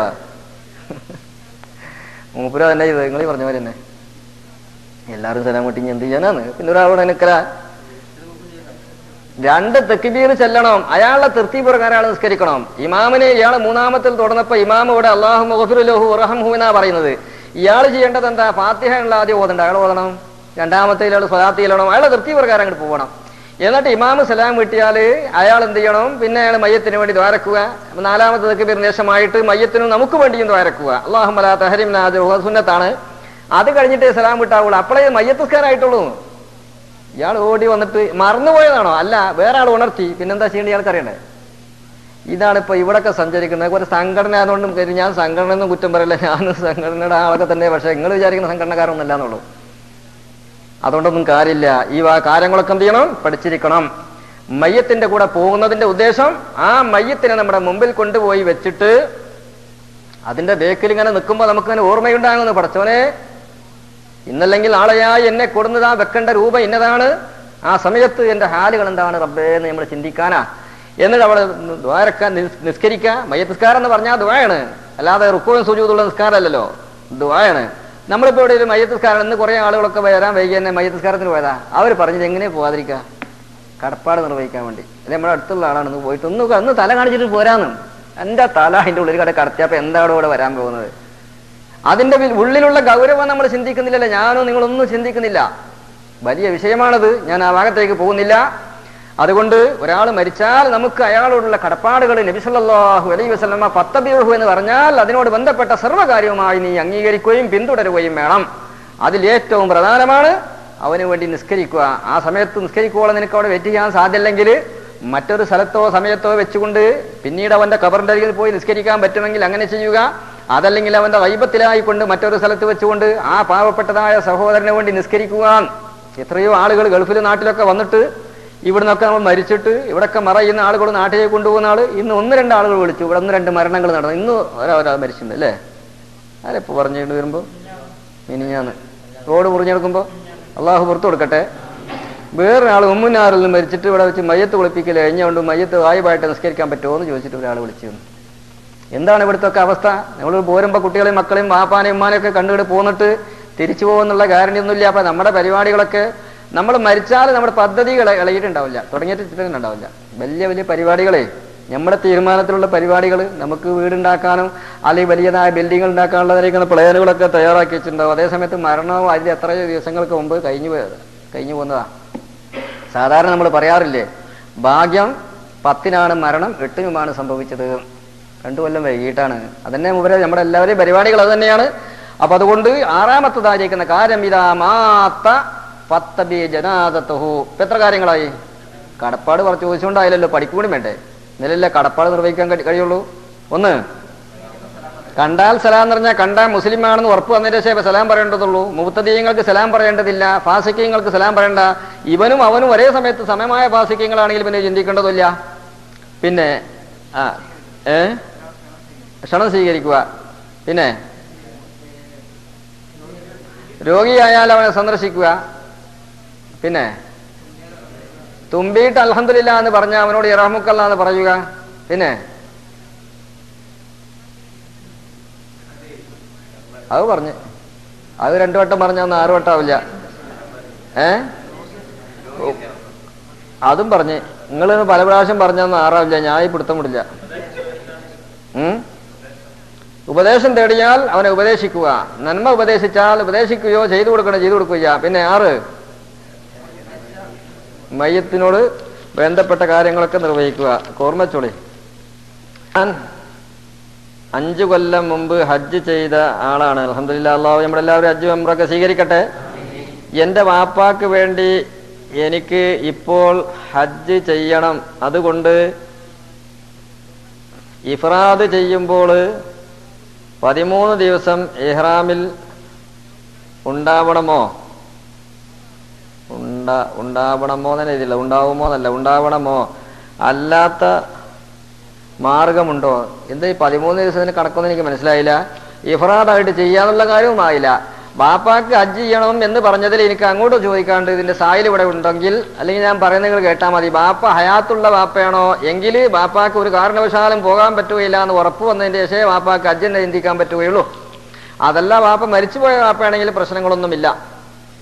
പിന്നെ അതിനും പുറമെ ഇഹ്റാമിൽ ഇത്ര കാലം നിൽക്കുക എന്നുള്ളൊരു കാലമൊന്നുമില്ല. ഇഹ്റാം അവിടെ ചെയ്ത ഉടനെ തന്നെ അമലുകളോട് പോയി ചെയ്യാൻ യാതൊരു പ്രശ്നവുമില്ല. അപ്പോൾ ഹജ്ജിന് ഇഹ്റാം ചെയ്യാന്ന് പറഞ്ഞാൽ നമുക്ക് പിന്നെ അറഫയിൽ പോകുന്ന അന്ന് കാലത്ത് ചെയ്താലും സംഗതി നടക്കും. അതേസമയത്ത് യൗമു തെർവിയത്ത് എന്ന് പറയുന്ന ഒരു ദിവസം ഇനി പറയാൻ പോകുന്നുണ്ട്, അന്ന് ചെയ്താൽ മതി. അപ്പൊ 13-ന്റെ 12-നെ കടക്കൊന്നുമില്ല. ഇഫ്രാദായിട്ട് ഇഹ്റാം ചെയ്യാന്ന് പറയുന്നത് അതിന് സാധിക്കുന്ന ആളുകൾക്ക് അത് ചെയ്യാം. അതല്ല ഇയാൾ ഇഫ്രാദായിട്ട് ഇഹ്റാം ചെയ്തിട്ട് ഹജ്ജ് മാത്രമേ നിർവഹിക്കാൻ പറ്റുള്ളൂ, ഹജ്ജ് കഴിഞ്ഞ ഉടനെ തിരിച്ചു പോരാണെങ്കിലോ ഉംറ ചെയ്യാൻ പറ്റാത്തതായിരിക്കുന്ന ഒരു ബുദ്ധിമുട്ടും അയാൾക്ക് വരാൻ സാധ്യതയുണ്ട്. ഒരാള് അൽഹംദുലില്ലാഹി റബ്ബിൽ ആലമീൻ അൽഹംദുലില്ലാഹി അല്ലദീ ഹദാനാ ലിഹാദാ വമാ കുന്നാ ലിനഹ്തദിയ ലൗലാ അൻ ഹദാനല്ലാഹ് വസ്സലാത്തു വസ്സലാമു അലാ അഷ്റഫിൽ മുർസലീൻ വഅലാ ആലിഹി വസഹാബിഹിൽ ഫായിസീന ബിറിദല്ലാഹി അമ്മാ ബഅദു ഇൻ ഉരീദു ഇല്ലൽ ഇസ്ലാഹ മസ്തതഅതു വമാ തൗഫീഖി ഇല്ലാ ബില്ലാഹ് അലൈഹി തവക്കൽതു വഇലൈഹി ഉനീബ്. സർവശക്തനായ അല്ലാഹു സുബ്ഹാനഹു വ തആല നാം ഒരുമിച്ച് കൂടിയതും പിരിഞ്ഞൊന്നുമെല്ലാം സാലിഹ് അമലാക്കി തീർക്കട്ടെ. ചെറുതും വലുതുമായ എല്ലാ ദോഷങ്ങളും അല്ലാഹു പുറത്തു തരുമാറാവട്ടെ. ലാഹിരിയും ബാത്തിനിയും മാനസികവും ശാരീരികമായ രോഗങ്ങളൊക്കെ അല്ലാഹു തആല ശിഫയാക്കട്ടെ. ഖൈറായ എല്ലാ മുറാദുകളും അല്ലാഹു ഹാസിലാക്കി തരട്ടെ. അവസാനം പരിപൂർണ്ണ ഈമാനോടുകൂടെ മരിക്കുന്ന സജ്ജനങ്ങളിൽ അല്ലാഹുവിന്റെ മഹലായ പദർഗുണം നമ്മയും അഹ്ലികാരെല്ലാം മുഅ്മിനീങ്ങളെയും ഉൾപ്പെടുത്തി അനുഗ്രഹിക്കുമാറാവട്ടെ. ഹറാമിലേക്ക് പ്രവേശിച്ചാൽ ഹറാമാവുന്ന കാര്യങ്ങളെക്കുറിച്ചാണ് ഇതുവരെ നമ്മൾ പറഞ്ഞത്.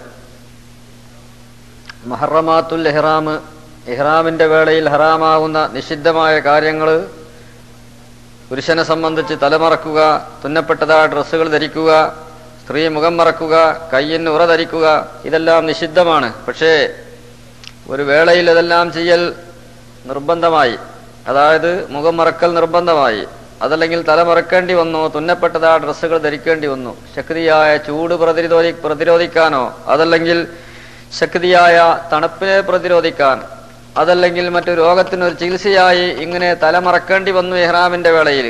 അല്ലെങ്കിൽ പൂർണ്ണമായ ഡ്രസ്സ് ധരിക്കേണ്ടി വന്നു, സ്ത്രീക്കുള്ള മുഖം മറക്കേണ്ടതായ ഘട്ടങ്ങൾ വന്നു, അതല്ലെങ്കിൽ കയ്യിന് ഉറ ധരിക്കേണ്ടി വന്നു. എന്നാൽ അതിന്റെ വിധി എന്താകുന്നു?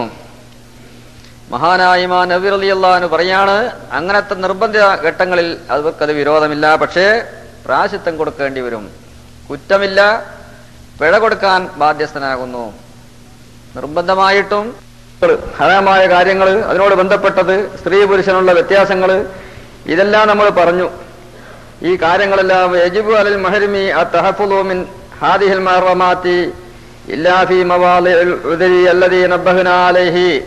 ഈ പറയപ്പെട്ട പ്രത്യേകമായ പ്രതിബന്ധങ്ങളൊന്നും ഇല്ലാത്ത ഘട്ടങ്ങളിൽ ഇതെല്ലാം വളരെ സൂക്ഷിക്കുക എന്നുള്ളത് മുഹരിമിനെ സംബന്ധിച്ചിടത്തോളം വളരെ നിർബന്ധമാകുന്നു.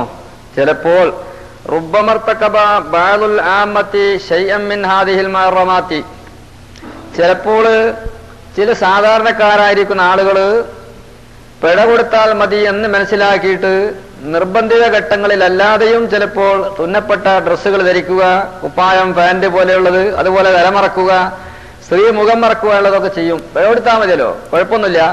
അതുകൊണ്ട് നാം ഈ ചെയ്യുന്നതായിരിക്കുന്ന തെറ്റുകൾ അതിന് പിഴ കൊടുക്കൽ കൊണ്ടിട്ട് പ്രായശ്ചിത്തം നൽകൽ കൊണ്ട് ആ കുറ്റങ്ങൾ പൊറുക്കും എന്ന് വിചാരിച്ച് ചില ആളുകൾ റുബ്ബമർതകബ ബഅദുൽ അവാമി, ചില ആളുകൾ അങ്ങനെ ചെയ്യാറുണ്ട്, മിൻ ഹാദിഹിൽ മഹറമാത്തി. എന്നിട്ട് അവർ പറയും, അന അഫ്തദി, ഞാൻ ഫിദിയ കൊടുക്കുന്നതാണ്. അവൻ മനസ്സിലാക്കുന്നത് അന്നഹാദിഹിൽ അഫ്ആലായി പ്രവൃത്തികളാവുന്നത് യുകഫിറുഹാ അൽ ഫിദാഉ, ഫിദിയ കൊടുത്താൽ അതെല്ലാം പൊറുക്കുന്നതാണ്, കുഴപ്പമൊന്നും ഉണ്ടാവുകയില്ല എന്ന്. എന്നാൽ വാസ്തവത്തിൽ അങ്ങനെ ചെയ്യാൻ പറ്റുകയില്ല. നമ്മുടെ കഴിവിന്റെ പരമാവധി കഷ്ടപ്പാട്, ബുദ്ധിമുട്ടുകൾ എല്ലാം അനുഭവിച്ച് ഇത് സൂക്ഷിക്കലാണ് ഹജ്ജിൻ്റെതായിരിക്കുന്ന പ്രത്യേകത. അതിന്റെ സത്ത്, അതിന്റെ മജ്ജ അതാവുന്നു. ഇതെല്ലാം ബാഹ്യമായ മഹറമാത്തുകൾ. ഇനി പരിശുദ്ധമായ ഖുർആനിൽ റബ്ബ് സുബ്ഹാനഹു വ തആല നമ്മയോട് ശ്രദ്ധിക്കാൻ വേണ്ടി പറഞ്ഞതായ 2-3 കാര്യങ്ങൾ ഇതോടുകൂടെ നാം ശ്രദ്ധിച്ചിരിക്കണം. അത് ആന്തരികമായ വശങ്ങളിൽ കൂടെയാണ് ഇതിന്റെ ഫലങ്ങളൊക്കെ അനുഭവിക്കാൻ കഴിയുന്നത്. അൽ ഹജ്ജു അശ്ഹുറുൻ മഅലൂമാത്തുൻ ഫമൻ ഫറള ഫീഹിന്നൽ ഹജ്ജ ഫലാ റഫസ വലാ ഫുസൂഖ വലാ ജിദാല ഫിൽ ഹജ്ജ് വമാ തഫഅലു മിൻ ഖൈരിൻ യഅലമുല്ലാഹ് വതസവ്വദൂ ഫഇന്ന ഖൈറസ് സാദി തഖ്വാ വത്തഖൂനി യാ ഉലിൽ അൽബാബ്. അല്ലാഹു പറഞ്ഞു, ഹജ്ജിനെ ഇഹ്റാം ചെയ്യേണ്ടതായ മാസങ്ങൾ വളരെ സുപരിചിതമായ മാസങ്ങളാണ്. ഏത് മാസത്തിലാണ് നമ്മൾ ഹജ്ജിനെ ഇഹ്റാം ചെയ്യാൻ പറഞ്ഞത്? ശവ്വാൽ മുതൽക്ക് ദുൽഹജ്ജിന്റെ 10ാമത്തെ ദിവസം വരേക്കും അത് അനുവദിച്ച സമയമാണ്. അത്ര അങ്ങോട്ട് പിന്തിക്കണോ, അതല്ലേ അത്ര പശ്ചിൽ വേണോ എന്നുള്ളതല്ല. ഇതിന്റെ ഉള്ളിൽ എപ്പോഴും ഹജ്ജിനെ ഇഹ്റാം ചെയ്താൽ സഹിയാവും. ഇതല്ലാത്ത മാസങ്ങളിൽ ഹജ്ജിനെ ഇഹ്റാം ചെയ്താൽ അത് ഹജ്ജായിട്ട് സഹിയാവുകയില്ല എന്നർത്ഥം. എന്നിട്ട് അല്ലാഹു പറഞ്ഞു, ഫമൻ ഫറള ഫീഹിന്നൽ ഹജ്ജ, ഈ വേളയിൽ എപ്പോഴെങ്കിലും ഹജ്ജിനെ ഇഹ്റാം ചെയ്താൽ, ഫമൻ ഫറള എന്ന് പറഞ്ഞാൽ ഐ അഹറമ ഫീ ഹാദിഹിൽ ഔഖാത്തി, ഈ പറയപ്പെട്ടതായ ടൈമുകളിൽ ഇഹ്റാം ചെയ്താൽ ഫലാ റഫസ, പിന്നീട് റഫസില്ല, വലാ ഫുസൂഖ, ഫുസൂഖുമില്ല, വലാ ജിദാല, ജിദാലുമില്ല ഫിൽ ഹജ്ജി, ഹജ്ജിന്റെ വേളയിൽ അഥവാ ഹജ്ജിന്റെ ഇഹ്റാമിന്റെ വേളയിൽ. ഹജ്ജ് കൊണ്ട് ഉദ്ദേശിക്കപ്പെടുന്നത് ഉംറയും കൂടി ഉൾപ്പെട്ടതാ. ഉംറ എന്നുള്ളത് ചെറിയതായിരിക്കുന്ന ഹജ്ജ് എന്നതിന് പേര് പറയപ്പെടാറുമുണ്ട്. അത് രണ്ടും പൂർത്തിയാക്കുക എന്നുള്ളതും ജീവിതത്തിൽ ഒരു പ്രാവശ്യം ഉണ്ടാവുക എന്നുള്ളതും നിർബന്ധമാണ്. ഖുർആനിൽ അല്ലാഹു പറഞ്ഞു തന്നെ, അത്തിമുൽ ഹജ്ജ വൽ ഉംറത ലില്ലാഹ്, ഉംറയും ഹജ്ജും അല്ലാഹുവിന് വേണ്ടി നിങ്ങൾ പൂർത്തിയാക്കിക്കൊള്ളണം. അത് രണ്ടും നിർബന്ധമാകുന്നു. അപ്പോ ആ സമയങ്ങളിൽ ഇഹ്റാമിന്റെ വേളയിൽ വല്ല ആളുകളിൽ നിന്ന്, ആണ് പെണ്ണിൽ നിന്ന് സംഭവിച്ചാൽ, എന്ത് സംഭവിച്ചാൽ, റഫസ്, ഫുസൂഖ്, ജിദാല് എന്ന് പറയപ്പെടുന്ന 3 കാര്യങ്ങൾ, ഈ പറഞ്ഞതായ ഇഹ്റാമിന്റെ പുറമെ 3 കാര്യങ്ങൾ. റഫസ് എന്താണെന്നതിനെ കുറിച്ച് മഹാനായ അബ്ദുല്ലാഹ് ഇബ്നു അബ്ബാസ് റളിയല്ലാഹു അൻഹുവിന്റെ വ്യാഖ്യാന പ്രകാരം അത് സ്ത്രീ പുരുഷ സമ്പർക്കമാകുന്നു, അത് മാത്രമാണ് ഉദ്ദേശിക്കപ്പെടുന്നത്. അതുകൊണ്ട് ഹജ്ജ് ബാത്തിലാണ് നമ്മൾ പറഞ്ഞു. ഈ പറയപ്പെട്ട മഹറമാത്തുകളിൽ നിന്ന് ഹജ്ജിനെ ബാത്തിലാക്കുന്നത് അത് മാത്രമേ ഉള്ളൂ. അതിന്റെ പിന്നിൽ വരാവുന്ന, അതിന്റെ പിഴ കൊടുക്കുക എന്നുള്ളതും അതിനെ പരിഹരിക്കുക എന്നുള്ളതും വലിയ ബുദ്ധിമുട്ടുള്ളൊരു കാര്യമാണ്. പിന്നീട് ഹജ്ജ് ഖളാ വിട്ടുകയും വേണ്ടി വരും. മറ്റു ഇമാമികളായിരിക്കുന്ന ആളുകൾ പറയുന്നു, റഫസ് എന്ന് പറഞ്ഞാൽ അതിന്റെ അർത്ഥം പ്രവർത്തനങ്ങളിലൂടെ വരുന്ന തെറ്റുകളാകുന്നു. ഇഹ്റാമിലേക്ക് പ്രവേശിച്ചാൽ അവന്റെ പ്രവൃത്തി ദോഷങ്ങളാവുന്ന ഒരുപാട് തെറ്റുകുറ്റങ്ങൾ സംഭവിക്കാം. അതായത് സൂക്ഷിക്കേണ്ട കാര്യങ്ങൾ സൂക്ഷിക്കാതെ വരുന്ന കുറെ തെറ്റുകളാകുന്നു. ഫുസൂഖ് എന്ന് പറയപ്പെടുന്ന വാക്ക് നാവിലൂടെ ഉണ്ടാകുന്ന തെറ്റുകളാകുന്നു. സംസാരത്തിൽ കൂടെ ഒരു മനുഷ്യനുക്ക് സംസാരത്തിലൂടെയാണ് കൂടുതൽ തെറ്റുണ്ടാകുന്നത്. സംസാര വഴിയാണ് പ്രവൃത്തിയെ തെറ്റിലേക്ക് പ്രേരിപ്പിക്കുന്നതും ക്ഷണിക്കുന്നതും. അതുകൊണ്ടാണ് നബി സല്ലല്ലാഹു അലൈഹി വസല്ലം തങ്ങൾ മൻ യളുമല്ലി ബിമാ ബൈന ലഹിയൈഹി വബിമാ ബൈന ഫഖിദൈഹി അളുമല്ലഹു ബിൽ ജന്ന. രണ്ട് താടിയല്ലിന്റെ ഇടയിലുള്ളതായ ഒരു സാധനം, അതായത് എല്ലില്ലാത്തതായിരിക്കുന്ന 3 വസ്തുക്കളാണ് ഒരു മനുഷ്യന്റെ ശരീരത്തിലുള്ളത്. ഉറപ്പ് പറയാനുള്ള 3 സാധനം. ഒന്ന് അവന്റെ നാവ്, ഒന്ന് ബിമാ ബൈന ഫഖിദൈഹി അവന്റെ ഗുഹ്യസ്ഥാനം, അതിന് എല്ലില്ല, ഞരമ്പുകൾ ഉണ്ടെങ്കിൽ തന്നെ എല്ലില്ല. പിന്നെ അവന്റെ കൽബാകുന്നു. ഈ 3 സാധനങ്ങളാണ് എല്ലില്ലാത്ത സാധനം. അതിൽ പ്രധാനമായി 2 വസ്തുക്കൾ, അതായത് അവനെ എല്ലാ തെറ്റിലേക്കും ക്ഷണിച്ചു കൊണ്ടുപോയി ആ തെറ്റിൽ ഊഹിച്ചതിനെ സാക്ഷാത്കരിക്കാൻ വേണ്ടി സഹായിക്കുന്നതായ വസ്തുവിൽ നിന്ന് പ്രധാനമായി നാവാകുന്നു. ആ നാവ് കൊണ്ടാണ് തെറ്റ് കൂടുതൽ. അത് ഫുസൂഖ് എന്ന് പറയപ്പെടുന്നതായ തെറ്റുകൾ. അതാണ് നബി തങ്ങൾ പറഞ്ഞത്, മൻ യളുമല്ലി ബിമാ ബൈന ലഹിയൈഹി. താടിയല്ലിന്റെ ഉള്ളിൽ സാധാരണ അവയവം പോലല്ല ഈ നാവ് എന്നുള്ളത്. നാവിനെ അല്ലാഹു തആല ഒരു പൊത്തിലാണ് അതിനെ ആക്കി വെച്ചിട്ടുള്ളത്.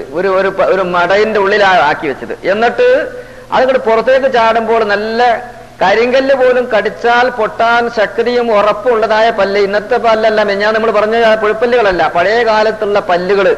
ആ പല്ലുകളാവുന്ന മതിൽ കെട്ടുകൊണ്ട് അള്ളാഹു തന്നെ ഉറപ്പിച്ചു. എന്തെങ്കിലും സംസാരിക്കാൻ വരുന്ന സമയത്ത് പല്ലിങ്ങനെ ഇറുമ്പിയിട്ട് നല്ല ശക്തിയായ മുറുക്കെ പിടിക്കുക, നാവിനോട് പുറത്ത് ചാടിക്കരുത്, ഇങ്ങനെ കടിച്ചുകൊണ്ട് പിടിക്കുക. അപ്പൊ അത് അതിൻ്റെ ഉള്ളിൽ കിടന്ന് നാവിങ്ങനെ പരങ്ങുന്നുണ്ടാവും സംസാരിക്കുക. എന്നിട്ട് അതിനെയും കൂടി ആ പല്ല് കൊണ്ട് അങ്ങനെ മുറുകെ പിടിച്ചു എന്നുള്ളത് മറ്റുള്ള ആളുകളുടെ ഇടയിൽ അറിയാതിരിക്കാൻ വേണ്ടിയിട്ട് അതാ അള്ളാഹു തആല വളരെ മിനുസമായിരിക്കുന്ന ചില തൊലികൾ, കട്ടിയുള്ളതായിരിക്കുന്ന തൊലികൾ അഥവാ 2 ചുണ്ടുകൾ. അള്ളാഹു ചോദിക്കുന്നു, അലം നജ്അൽ ലഹു ഐനൈനി വലിസാനം വശഫത്തൈനി വഹദൈനാഹു നജ്ദൈൻ. നമ്മൾ അവർക്ക് നൽകിയിട്ടില്ലയോ? അലം നജ്അൽ ലഹു ഐനൈനി, കാണാനുള്ളതായ കണ്ണുകൾ നമ്മൾ കൊടുത്തതല്ലേ?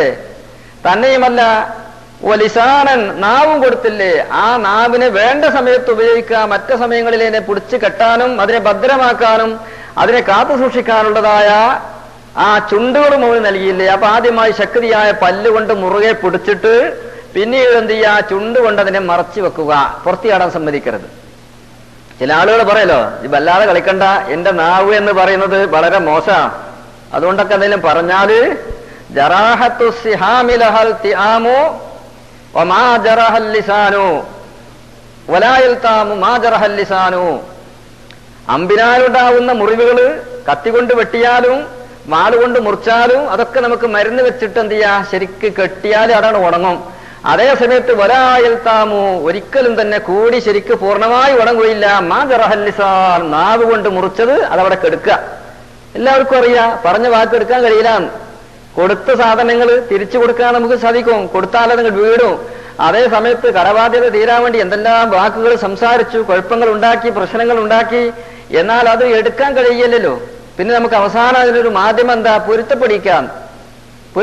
ഹജ്ജിന് പോകുമ്പോൾ ആളുകൾക്ക് ഇപ്പൊ ഇതൊരു ഹോബിയായി മാറിയിരിക്കുന്നു. ദ്വാരക്കാൻ പറയുന്നത് പോലെ പൊരുത്തപ്പെടിക്കല, എന്തെങ്കിലും കണ്ടൊക്കെ പൊരുത്തപ്പെട്ടാളെ. ഈ പൊരുത്തം എന്ന് പറയുന്നത് ഇതോടുകൂടി അതുകൂടി മനസ്സിലാക്കിയാൽ നല്ലതാ. പൊരുത്തം എന്നുള്ളതിന്റെ മഹല്ല് കൽബാ.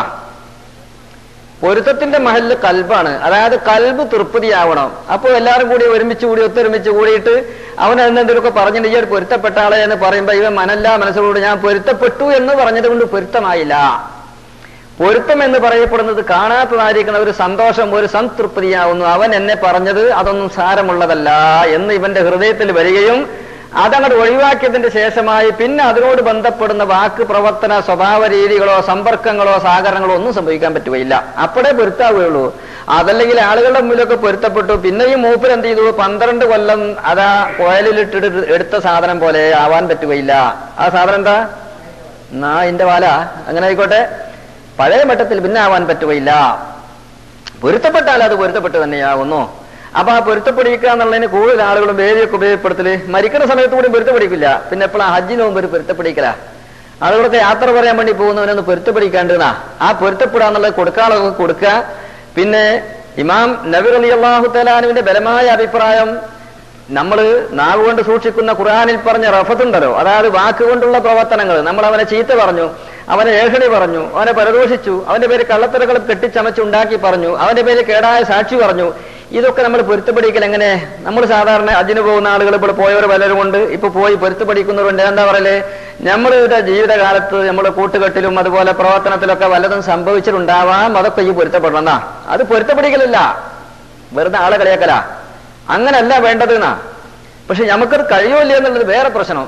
അതിന്റെ യഥാർത്ഥമായ സാക്ഷാൽ രൂപം അങ്ങനല്ല. സഹോദര, നിന്നെ സംബന്ധിച്ച് ഞാൻ ഇന്ന കാര്യങ്ങളൊക്കെ പറഞ്ഞു, എന്നിൽ സംഭവിച്ചു പോയി. അതുകൊണ്ട് അള്ളാഹുവിനെ വിചാരിച്ചിട്ട് അള്ളാഹുവിന്റെ പരിശുദ്ധമായിരിക്കുന്ന ഹറമിന്റിലേക്ക് പോകുന്ന അള്ളാഹുവിന്റെ ഭവനത്തിലേക്ക് ഇബാദത്ത് ആരാധന കർമ്മത്തിന് ഒരുങ്ങിയിരിക്കുന്ന സാധുവായ എനിക്ക് നിങ്ങൾ എന്ത് ചെയ്യണം? ഞാൻ നിങ്ങളെപ്പറ്റി ഇന്ന സമയത്ത് ഇന്ന കാര്യത്തിലൊക്കെ പറഞ്ഞുപോയി, നിങ്ങൾ നിരപരാധിയാണ്, പക്ഷേ ഇന്നിൽ സംഭവിച്ചു പോയതാണ്, നിങ്ങൾ എനിക്ക് വേണ്ടി മാപ്പ് തരണമെന്ന് അവനോട് കനപേക്ഷിക്കുക. ഇതാണ് പൊരുത്തപ്പെടിക്കുക. ഇത് വെറുതെ അങ്ങോട്ട് എറിഞ്ഞെടുക്കുക. നമ്മൾ തമ്മിൽ ചില പ്രശ്നങ്ങളൊക്കെ ഉണ്ടായിട്ടുണ്ടാവാം, അതൊക്കെ വെറുതെ വിട്ടാളി. ഇത് നമ്മുടെ ആവശ്യമല്ല. പൊരുത്തപ്പെടിക്കരുത് നമ്മുടെ ആവശ്യമായതുകൊണ്ട് അതിനെന്തൊക്കെ വേണ്ടത് അതൊക്കെ ആണ് ചെയ്തു കൊടുക്കുക. അപ്പോഴാണ് യഥാർത്ഥമായ പൊരുത്തപ്പെടിക്കലാവുക. ചില പ്രശ്നങ്ങളൊക്കെ നാം എടുത്തു പറഞ്ഞാൽ അപകടങ്ങളും പിന്നീട് സംഘട്ടനങ്ങളും പിന്നെയും പൊരുത്തക്കേട് കൂടുതൽ സംഭവം ഉണ്ടാവും. ഒന്നും അറിയാത്തതായ ഒരു പാവപ്പെട്ടതായ ഒരു മനുഷ്യനെ പറ്റി ഒരു വ്യഭിചാര കുറ്റം പറഞ്ഞുണ്ടാക്കി, ഒരു സംഭവം അയാൾ അറിയുകയില്ല. അല്ലെങ്കിൽ മദ്യഷാപ്പിലേക്ക് പോയി കള്ളു കുടിച്ചു എന്നൊക്കെ പറഞ്ഞുണ്ടാക്കി, ഞാൻ നിന്നെ കുറിച്ച് പറഞ്ഞിട്ട് നീ എന്തിരിക്കുന്നു വ്യഭിചാരം നടത്തിയതാണെന്ന് പറഞ്ഞു. അത് ഇനി പൊരുത്തപ്പെടുന്ന പറയുമ്പോൾ ഇയാൾ വളരെ വഷളായ രൂപത്തിലാണ് ഇയാളെ കാണുന്നത്. പൊരുത്തപ്പെടാൻ കഴിയുകയില്ല. ഈ എന്നെ കുറിച്ച് നീ അങ്ങനെ പറഞ്ഞോ? എനിക്കത് ഓർക്കാൻ കഴിയയില്ല, ഞാനത് മരിച്ചാലും മറക്കുകയില്ല, ഞാനത് പൊരുത്തപ്പെടുകയില്ല. അത് ആ പറഞ്ഞതിന്റെ പുറമെ നേരത്തെ ഉണ്ടായിരുന്ന സ്നേഹം കൂടി നഷ്ടപ്പെടുന്നൊരു രൂപമാണെങ്കിലോ അത്തരം കാര്യങ്ങൾ വളരെ വ്യക്തമാക്കേണ്ടതില്ല. അപ്പോഴും പറയണം, ഞാൻ വലിയ തെറ്റുകുറ്റങ്ങളൊക്കെ നിന്നെ സംബന്ധിച്ച് ചെയ്തിട്ടുണ്ട്, പലതും പറഞ്ഞുപോയി. എന്താണെന്ന് എന്നോട് നീ ചോദിക്കണ്ട, അത് പല ഗൗരവമുള്ളതുണ്ടാവാ. എന്ത് ചെയ്യാനാണ്? സാഹചര്യം പ്രതികൂലമായതുകൊണ്ടും എന്റെ ആലോചന കുറവുകൊണ്ടും ബുദ്ധിമോശം കൊണ്ടൊക്കെ സംഭവിച്ചു. അൽഹംദുലില്ലാ, ഇപ്പൊ എനിക്ക് ഇങ്ങനെ ഒരു അവസരം കിട്ടിയിട്ടുണ്ട്, നിങ്ങൾ എനിക്ക് മാപ്പ് തരണം. ഞാൻ പ്രധാനപ്പെട്ടതായ സ്ഥലങ്ങളിൽ എന്റെ സ്വന്തമായ കാര്യങ്ങൾ പറയുമ്പോൾ നിങ്ങൾക്ക് വേണ്ടി ഇവിടെ പറയും എന്നൊക്കെ പറഞ്ഞിട്ട് അവനെന്ത് ചെയ്യണം? ആകെ മിനുസപ്പെടുത്തുക. അവന്റെ ഹൃദയത്തിലുള്ളതായിരിക്കുന്ന വെയിറ്റ് കൂടെ കുറച്ചിട്ട് അവനെ നമ്മൾ വിലക്കെടുക്കണം. എന്നതിന്റെ ശേഷമായി ആകുമ്പോൾ എന്തൊരു സന്തോഷമാണ് ഉണ്ടാവുക. അതിനാണ് പൊരുത്തപ്പെടിക്കുക എന്ന് പറഞ്ഞാൽ. വെറുതെ എന്ത് ചെയ്യുന്നതാണ് പിടിച്ചിട്ട് അങ്ങോട്ട് എറിഞ്ഞെടുക്കലല്ല. ആരും പൊരുത്തപ്പെടുകയില്ല.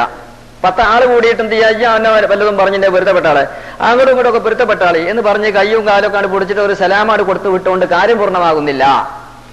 ഇതൊക്കെ അതിന്റെ ഒരു ഘടകങ്ങളാണെങ്കിൽ തന്നെ അത് പൂർണ്ണമാവുകയില്ല. അതുകൊണ്ട് മഹാനായിരിക്കുന്ന ഇബ്നു അബ്ബാസ് റളിയല്ലാഹു തആലാവിന്റെ അഭിപ്രായമല്ല, പൊതുവേ ഉള്ളതായിരിക്കുന്ന വ്യാഖ്യാനങ്ങളിൽ കാണുന്നത് റഫത്ത് എന്ന് പറഞ്ഞാൽ അത് പ്രവർത്തനത്തിനോട് ബന്ധപ്പെട്ടതായ കുറ്റങ്ങൾ. ഫുസൂക്ക് എന്ന് പറഞ്ഞാൽ വാക്കുകളിലൂടെ ഉള്ളതായിരിക്കുന്ന ദോഷങ്ങൾ. ഇതും സംഭവിക്കരുത്. ഇന്നലെ പറഞ്ഞ മുഹറമാത്തിന്റെ പുറമെയാണ് ഈ പറയുന്നത്. ഖുറൂജുമിന ത്വാ, അതിന്റെ അർത്ഥം അല്ലാഹു തആലാക്ക് വഴിപ്പെടുന്ന ആ വിഷയത്തിൽ നിന്ന് അവന്റെ വാക്ക് കൊണ്ടോ അവന്റെ പ്രവർത്തനങ്ങളെ കൊണ്ടോ പുറത്തു പോവുക. അനധികൃതമായ വാക്ക് പ്രവർത്തനങ്ങൾ മുഴുവനും ഫുസൂക്ക് എന്നതിൽപ്പെട്ടതാണ്. അതും അവന്റെ ഹജ്ജിന്റെ വേളയിൽ സംഭവിക്കരുത്. സംഭവിച്ചാൽ എന്താണ്? അവിടെ ഹജ്ജില്ല. അതല്ലേ വലാ ജിദാല, ജിദാലുമില്ല ഫിൽ ഹജ്ജി. അത് ഹജ്ജിലില്ല, അത് ഹജ്ജിൽ പറഞ്ഞതല്ല.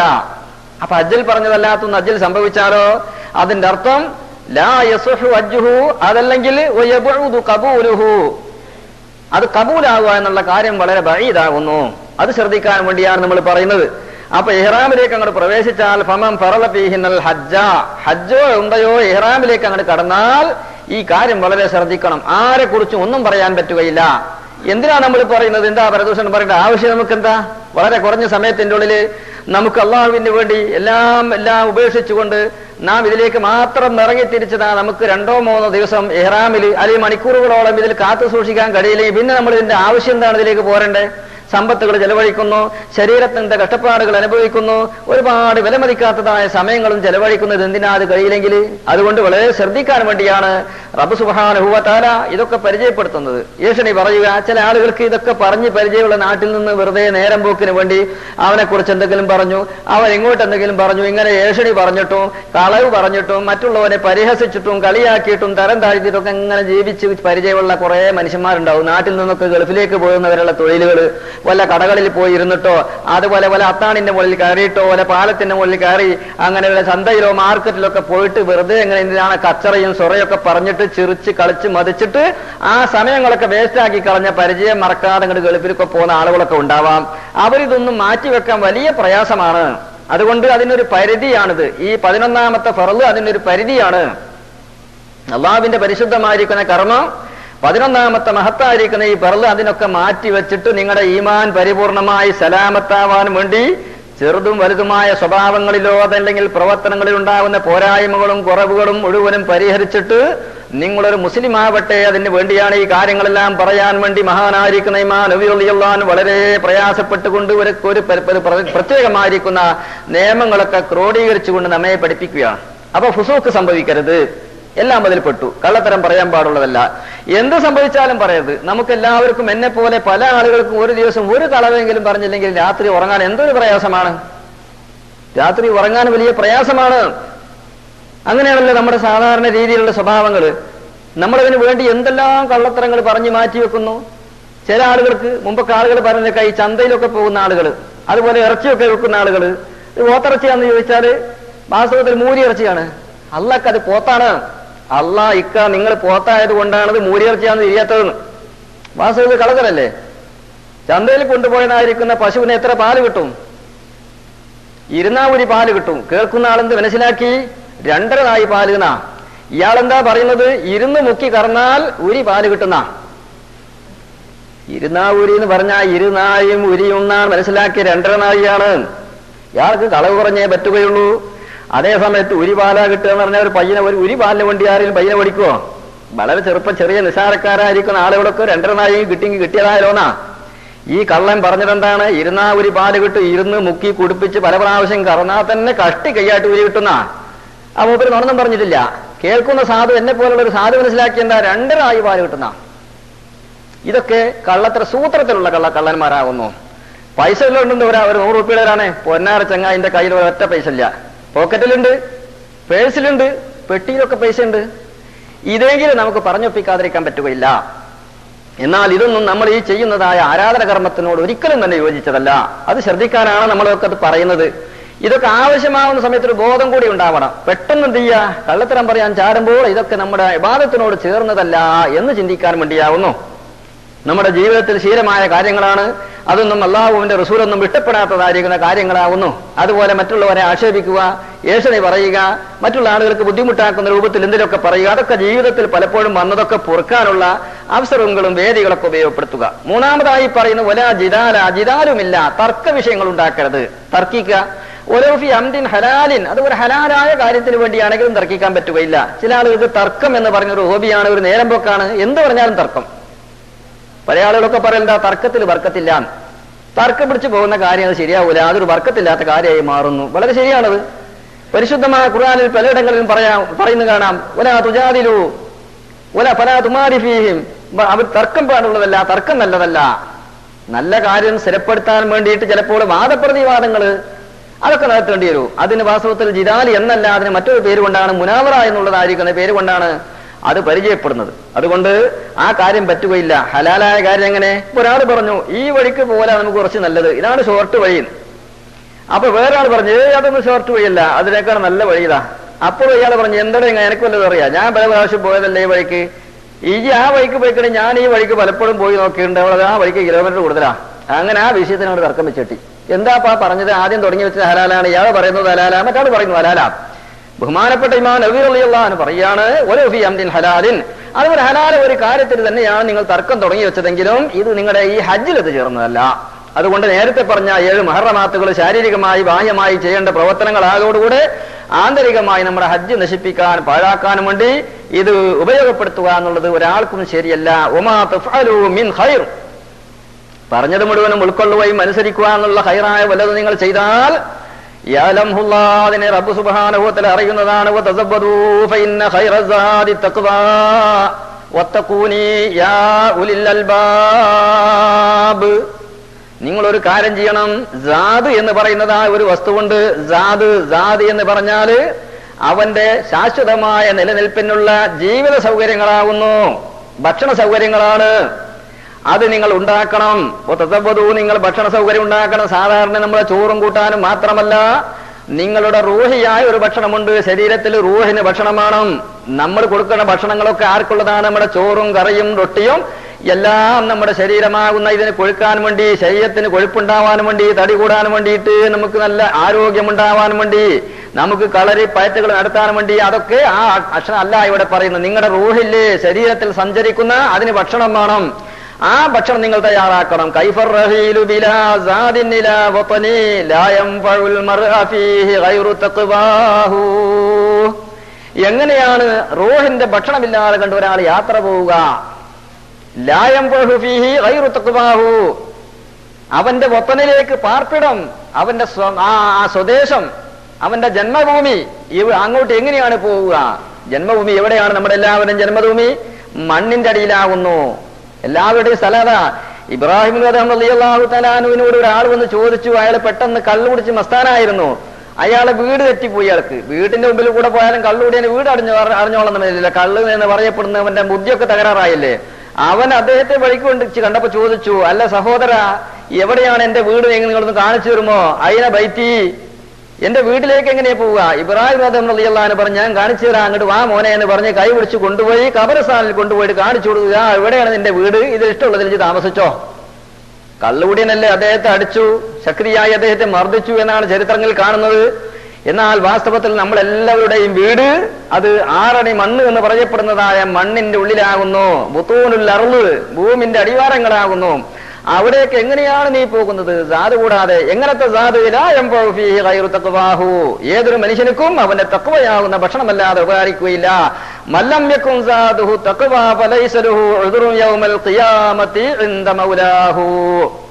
തഖ്വയാകുന്ന ഭക്ഷണമില്ലാതെ കണ്ടു പോയാൽ ഒരു മനുഷ്യനുക്കും തന്നെ യാതൊരു നിലക്കുള്ള പ്രതിബന്ധം മറിഞ്ഞ് മാറാനുള്ള ഒരു സൗകര്യങ്ങളും ലഭിക്കുകയില്ല. അത്ര ഗൗരവമുള്ള ഒരു സംഗതിയാണ്. അതുകൊണ്ട് നിങ്ങളുടെ ഹജ്ജിന്റെ വേളയിൽ കാത്തു സൂക്ഷിച്ചാൽ നിങ്ങൾക്കതൊരു ഭക്ഷണം തയ്യാറാക്കലാവുന്നു. ആഖിറത്തിലേക്കുള്ള ഭക്ഷണമാണ്. മക്കത്തേക്ക് പോകുമ്പോൾ അവിടുത്തെ കാലാവസ്ഥക്ക് അനുകൂലമാകുന്ന എല്ലാ സാധനങ്ങളും, അതുപോലെ ക്ലൈമറ്റിന് പ്രതികൂലമാകുന്ന നമുക്ക് പുതക്കാനും നമുക്ക് കെട്ടാനും വിരിക്കാനും എല്ലാമുള്ള വസ്ത്രങ്ങൾ കൊണ്ടുപോകുന്നു. എല്ലാ സൗകര്യങ്ങളൂടെ കൊണ്ടുപോകും. താൽക്കാലികമായ ഒരു യാത്രയാണ്. എന്നാൽ ദീർഘമായ യാത്ര തിരിച്ചു വരാത്ത എന്നും യാത്രയിൽ തന്നെയാകുന്നു. മഹ്ശറയിലേക്ക് എത്തുന്നവരേക്കും അവന് യാത്രയാണ്. ബർസഖിയ ലോകത്തുള്ള യാത്രയിൽ എന്തെല്ലാം ആവശ്യങ്ങൾ വരുമ്പോൾ അതിനൊക്കെ ഉപകരിക്കാനുള്ള സാധനം ഒന്ന് മാത്രമാണ്. തഖ്വയാണ് സാദിൽ വെച്ച് ഏറ്റവും ഹൈറായത്. അല്ലാഹു തആലാക്ക് വഴിപ്പെടുക, അല്ലാഹു തആലാക്ക് കീഴ്പ്പെടുക. പല ജാതി തഖ്വകളുണ്ട്. അതിൽ മേഡിയം സൈസുള്ളതായ തഖ്വയാണ് സാധാരണക്കാര തഖ്വ. അല്ലാഹു അല്ലാത്ത വേറെ എന്ത് ചിന്തിച്ചു പോയാലും ഹക്കം തൂബിരിദ്ദത്തി, ഞാൻ മുർത്തദാണ് എന്ന് പറഞ്ഞു തരുന്ന ഒരു തഖ്വയുണ്ട്. ആ തഖ്വ നമുക്ക് കഴിയുകയില്ല. അല്ലാത്ത ഒന്നും ചിന്തിക്കാൻ പറ്റുകയില്ല. അത് നമുക്ക് പറ്റുമോ? നമുക്ക് ഇന്നലെ പറഞ്ഞതുപോലെ നമ്മൾ യാത്ര പോകുന്നതിന് മുമ്പ് 2 റക്അത്ത് സുന്നത്ത് കഴിക്കുമ്പോൾ പാസ്പോർട്ട് എടുത്തിരിക്കുന്നോ, പൈസ ഏൽപ്പിച്ചിരിക്കുന്നോ, കാര്യങ്ങളൊക്കെ പറഞ്ഞ് ഈ പോലെയുള്ള ബാഹ്യമായ കുറെ തഖ്വകളുണ്ട്. അതിന്റെ ഇടയിലൊക്കെ റബ്ബ് സുബ്ഹാനഹു വ തആല ആ ചിന്തിച്ചതൊക്കെ പോട്ടെ, സാരമില്ല, അവൻ പാവമാണ് എന്നൊക്കെ മനസ്സിലാക്കി അങ്ങനെ അഫുവാക്കിയാൽ നമുക്കതിന്റെ പിണ്ടി കിട്ടും. മജ്ജ പോയിരുന്നാലും അതിന്റെ പിണ്ടി നമുക്ക് ഉപകരിക്കുന്നതാണ്. ആ ഒരു തഖ്വ ഇംതിസാലു അവാമിരില്ലാ വജ്തിനാബു നവാഹി, അല്ലാഹു തആലാന്റെ കൽപ്പനകൾക്ക് പൂർണ്ണമായി കീഴ്പ്പെടുകയും അല്ലാഹു തആല നിരോധിച്ചതായ സംഗതികൾ കഴിവിന്റെ പരമാവധി ഉപേക്ഷിക്കുകയും ചെയ്യുക എന്ന് പറയുന്നത് ആ ഒരു തഖ്വ. അപ്പൊ അതിൽ പറഞ്ഞ ജിദാല്, ഫുസൂക്ക്, റഫദ് ഇതെല്ലാം ഉപേക്ഷിച്ചാൽ അത് ഉണ്ടാകുന്നതാണ്. ഫഇന്ന ഖൈറ സാദി തഖ്വ. എന്നിട്ട് അല്ലാഹു പറയുന്നു വത്തഖൂനി യാ ഉലിൽ അൽബാബ്, ആളുകളെ തഖ്വയാണ് ഏറ്റവും ഖൈർ എന്ന് ഞാൻ പറഞ്ഞു. അതുകൊണ്ട് തന്നെ നിങ്ങൾക്ക് ഭയപ്പെട്ടോളി, എനിക്ക് തഖ്വ ചെയ്തോളി. യാ ഉലിൽ അൽബാബ്, ബുദ്ധിയുള്ള ആളുകളെ, തന്റെ ഇടമുള്ള ആളുകളെ, യഥാർത്ഥമായ കാര്യങ്ങൾ ചിന്തിക്കാനുള്ളതായ ബുദ്ധിശക്തി തന്നതായ മനുഷ്യരെ വേണ്ടതായ ഭാഗത്തേക്ക് നിങ്ങളുടെ ബുദ്ധി തിരിക്കുക.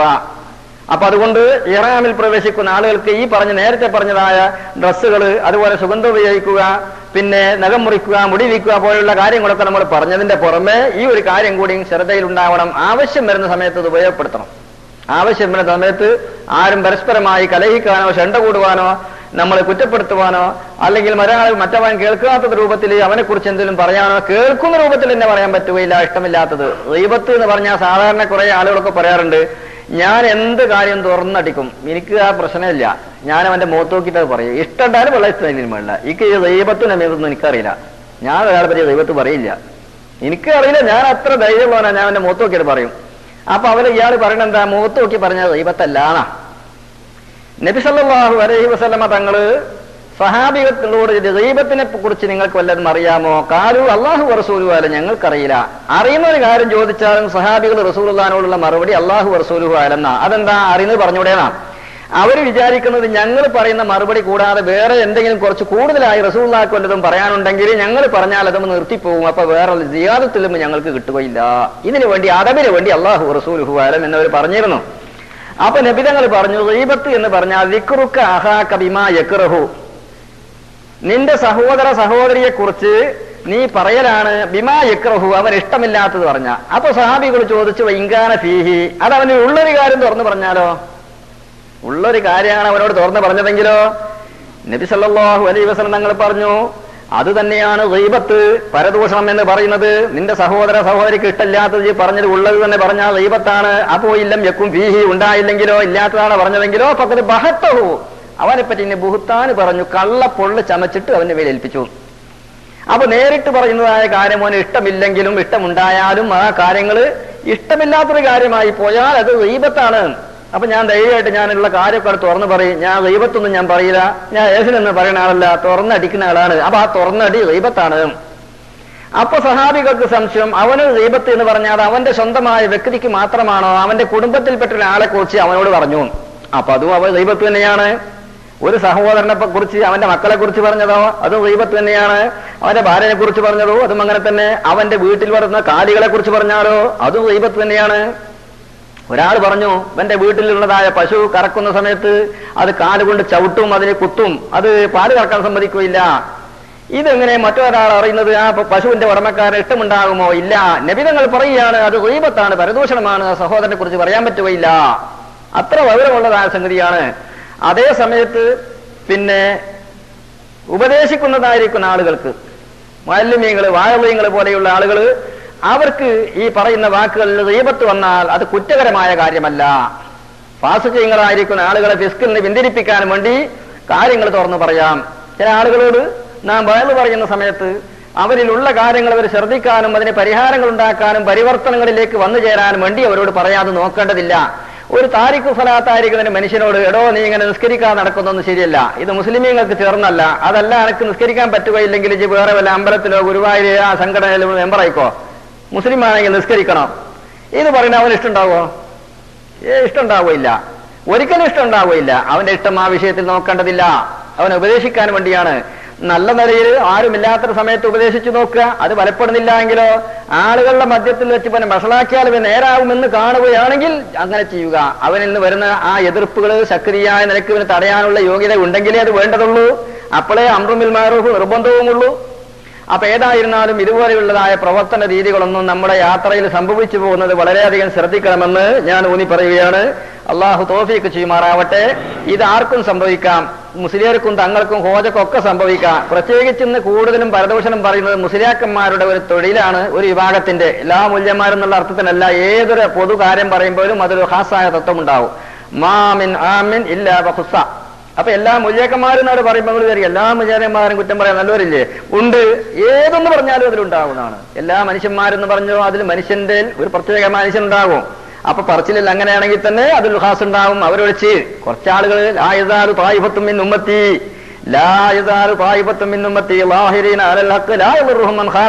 ഒരു സംഘം ഹക്കിന്റെ അകലുകാരുണ്ടാവും, വളരെ കുറവാകും എന്ന് മാത്രം അവസാനമാകുമ്പോ. അപ്പൊ മൂല്യന്മാര് എല്ലാ ദൈവത്ത് പറയണ്ടെന്ന് പറയും. എന്നെ പോലുള്ള ആളുകൾക്ക് ഒരു ദിവസം നേരം പുലർന്ന് വൈകുന്നേരം ഉറങ്ങുന്നതിന്റെ ഉള്ളിലായി ഏറ്റവും ചുരുങ്ങിയൊരു 10 ആളെ കുറിച്ചെങ്കിലും എന്തെങ്കിലും ഒന്ന് പറയാതെ കണ്ട് ആശ്വസിക്കാൻ കഴിയാത്ത വലിയ പരീക്ഷണ വിഷമഘട്ടത്തിന്റെ മധ്യത്തിലാണ് ഉള്ളത്. എല്ലാവരും സാധാരണക്കാരായ ആളുകൾ പരസ്പരമായി വളരെ ആത്മാർത്ഥതയോടെ അള്ളാഹു നമുക്ക് തന്ന നാവും കണ്ണും മൂക്കൊക്കെ സൂക്ഷിക്കാനുള്ള തൗഫീഖിന് വേണ്ടി ദുആയിരക്കണം. അതാ പറയാനുള്ളത്. നമ്മൾ റബ്ബ് സുബ്ഹാനഹു വ തആല ഓരോ കാര്യങ്ങൾ നമ്മെ പരീക്ഷിക്കാൻ വേണ്ടി തരും. അതിനുവേണ്ടി റബ്ബിനോട് ദുആരക്ക. പടച്ചോനെ അല്ലാഹുമ്മ ഇഹ്ഫദ് അൽസിനതനാ വ അയ്യുനനാ വ അബ്സാറനാ വ അളാനാ ജമിയാ. പടച്ചോനെ എന്റെ കണ്ണുകളും എന്റെ നാക്കുകളും എന്റെ മൂക്കുകളും എന്റെ എല്ലാ കാതുകളും എന്റെ ചിന്തകളും എന്നെ മുഴുവൻ നീ കാത്തു രക്ഷിക്കണം തമ്പുരാനെ എന്ന് റബ്ബിനോട് ഇങ്ങനെ ദ്വാരക്ക. അറബിലോ മലയാളത്തിലൊക്കെ നിസ്കരിച്ചതിന് ശേഷം അല്ലാത്ത സമയത്തൊക്കെ റബ്ബിനോട് ഇങ്ങനെ ദ്വാരക്കുമ്പോ ഏതെങ്കിലും ഒരു സമയത്ത് നമ്മൾ പെട്ടുകിട്ടി കുറച്ച് സമയം നമുക്ക് നല്ലതായ ജീവിതം നയിക്കാൻ സാധിക്കുകയും അതിന്റെ മധ്യത്തിൽ നമ്മൾ മരിക്കാനുള്ള ഭാഗ്യം ഉണ്ടായാലോ നമ്മൾ രക്ഷപ്പെടും. അതിനു വേണ്ടിയാണ് വളർത്തുന്നത്.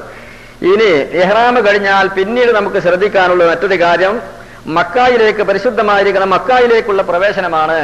മക്കാ പ്രവേശനം. മക്ക എന്ന് പറയപ്പെടുന്നത് അറിയാത്ത ആരും ഉണ്ടാവുകയില്ല. മക്കം. കാരണം ചെറുപ്പത്തിൽ തന്നെ ഒരു കുട്ടി ആദ്യമായി സംസാരിക്കാൻ തുടങ്ങുമ്പോൾ ആ കുട്ടിക്ക് അള്ളാഹുവിനെ കുറിച്ച് പരിചയപ്പെടുത്തണം.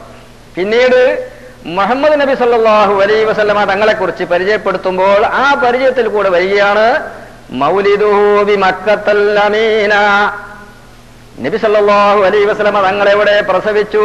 അത് അമീനത്തായിരിക്കുന്ന മക്കയിലാണ് പ്രസവിച്ചത്. വിശ്വസ്തതയുടെ നാട്. മക്ക, ബക്ക, ബലദ്, ബലദുൽ അമീൻ, ഉമ്മുൽ ഖുറ, ഇതൊക്കെ മക്കയുടെ പേരാ. അല്ലാഹു സുബ്ഹാനഹു വ തആല മക്ക എന്ന് ബക്ക എന്ന് പറഞ്ഞു. ഇന്ന അവ്വല ബൈത്തിൻ വുദിയ ലിന്നാസി ലല്ലദീ ബിബക്കത മുബാറക. ഖുർആനിൽ അല്ലാഹു പറയുകയാണ്, പരിശുദ്ധമായിരിക്കുന്ന മക്ക, ബക്ക് എന്നുള്ളതും മക്ക് എന്നുള്ളതെല്ലാം രണ്ട് ഭാഷയാണ്. അതായത് ഉദ്ദേശം ഒന്ന് തന്നെയാണ്, രണ്ട് പ്രയോഗമാണ്. അതല്ല ഇനി രണ്ട് പ്രയോഗമാണ് എന്ന് വെക്കുകയാണെങ്കിൽ ബക്ക എന്നുള്ളത് ആ ഹറമിന്റെ അതിർത്തിയിൽപ്പെട്ടതായ സ്ഥലത്തിന് മാത്രമാണ്, മക്ക എന്നുള്ളത് അതിന്റെ പരിസരം കൂടി ഉൾപ്പെട്ടതാണ്. ഇങ്ങനെ വ്യത്യാസങ്ങളൊക്കെ പറയുന്നു.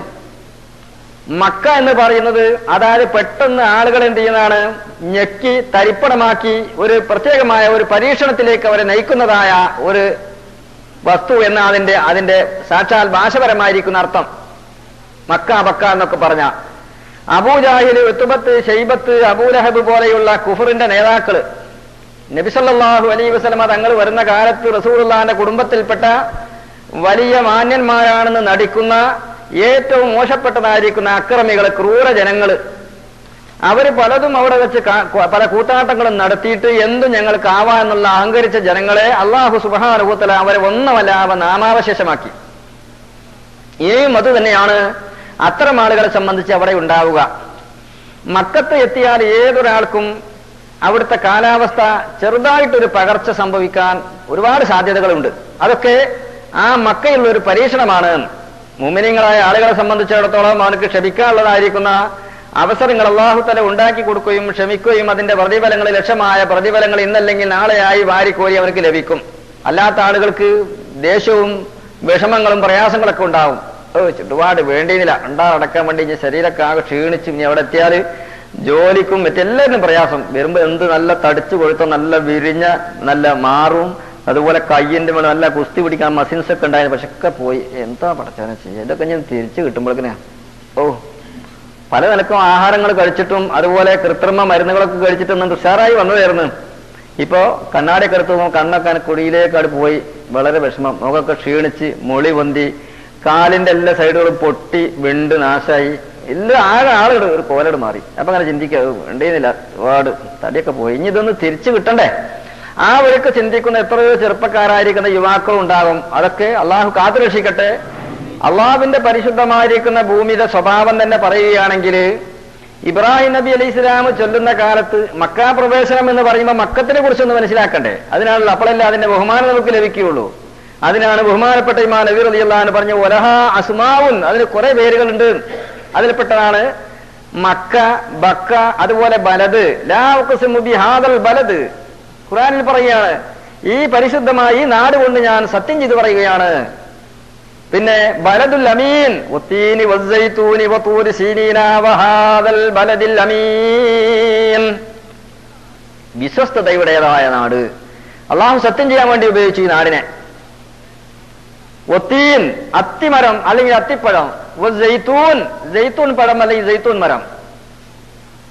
ഒത്തീനി വസ്സൈതൂനി വതൂരി സീനീന, തൂർ സീന പർവ്വതം. മുസാ നബി അലൈഹി സ്വലാം തൗറാത്ത് സ്വീകരിക്കാൻ വേണ്ടി പോയ ആ പരിശുദ്ധമായിരിക്കുന്ന പർവ്വതം. തൂരിശിന പർവ്വതത്തിൽ നിന്നും പാറക്കല്ലുകൾ 5 പർവ്വതത്തിൽ നിന്ന് കൊടുന്നതിൽ നിന്ന് അവിടുന്ന് ഒരു പാറക്കല്ല് പുഴക്കിയിട്ടാണ് കഅബ പണിയാൻ വേണ്ടി കൊണ്ടുവന്നത് എന്ന് ചരിത്രം പഠിപ്പിക്കുന്നു. പരിശുദ്ധമായിരിക്കുന്ന മതം ആ പർവ്വതം. മുസാ നബി അലൈഹി സ്വലാമിനോട് അല്ലാഹു പറഞ്ഞത്, ഫഖ്ലൈന അലൈക ഇന്നക ബിൽ വാദിൽ മുഖദ്ദസ് തുവാ, അല്ലയോ മഹാനായ മൂസ നബി, അള്ളാഹിന്റെ കലീമാണ്, ചെരുപ്പ് ധരിച്ചുകൊണ്ട് ഇങ്ങോട്ട് കടക്കരുത്, ഇത് പരിശുദ്ധമായ സ്ഥല. ചെരുപ്പ് പറഞ്ഞത് അത് അഴുക്ക് പ്രതിരോധിക്കാനുള്ളതാണ്, അതുകൊണ്ട് എവിടെയെങ്കിലും അഴുക്കുണ്ടാവാം, അതുകൊണ്ട് ഇങ്ങോട്ട് കടക്കാൻ പറ്റുകയില്ല, ചെരുപ്പ് ഊരി വെക്കണം.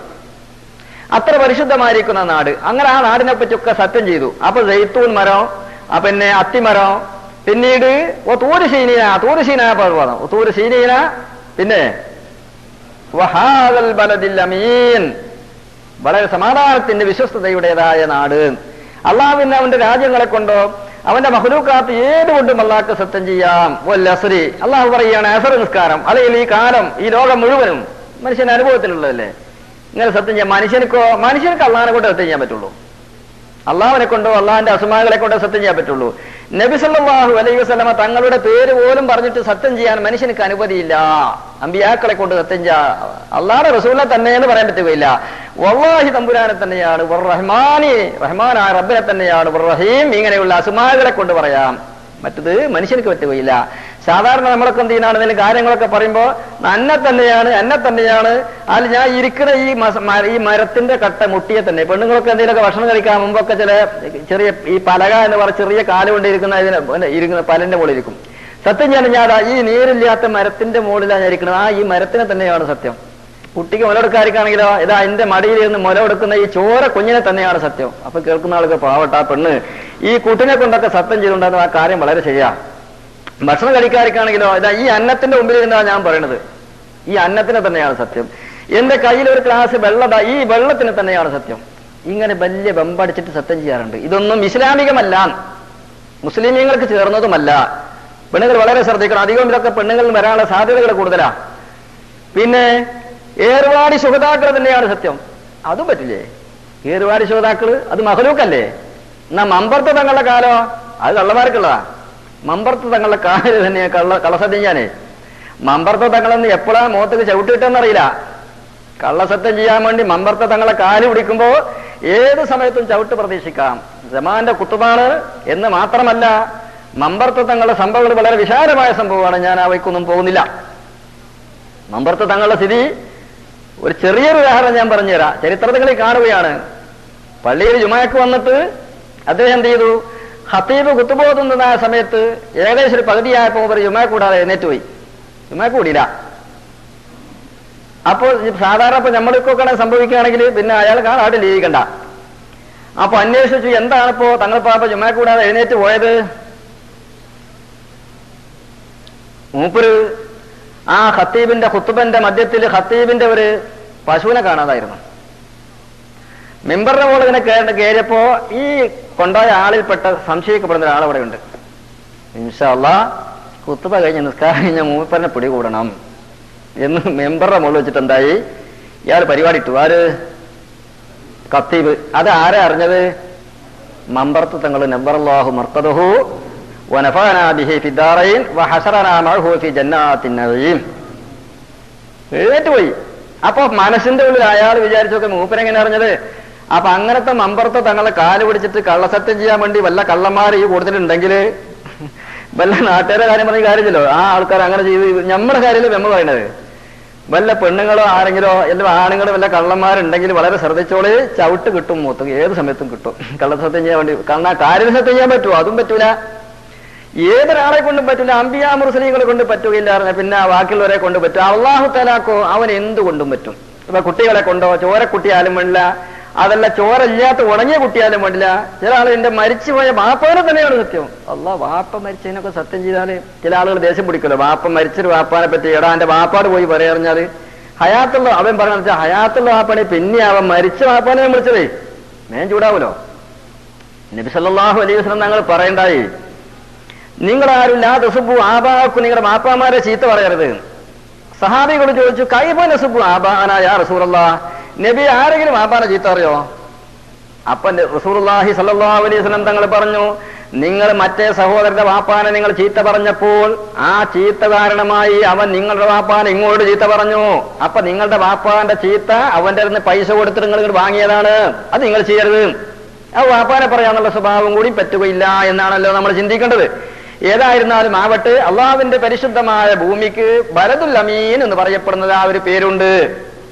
ഉമ്മുൽ ഖുറാലി തുൻദിറ ഉമ്മൽ ഖുറാ വമൻ ഹൗലഹാ. ഈ പരിശുദ്ധമായ നാടിന്റെ ഉമ്മ, നാടിന്റെ തള്ള, ഭൂമിന്റെ മദ്യം, ഭൂമിന്റെ പുക്കള് എന്ന് പറയപ്പെടുന്നതായ നാടാകുന്നു.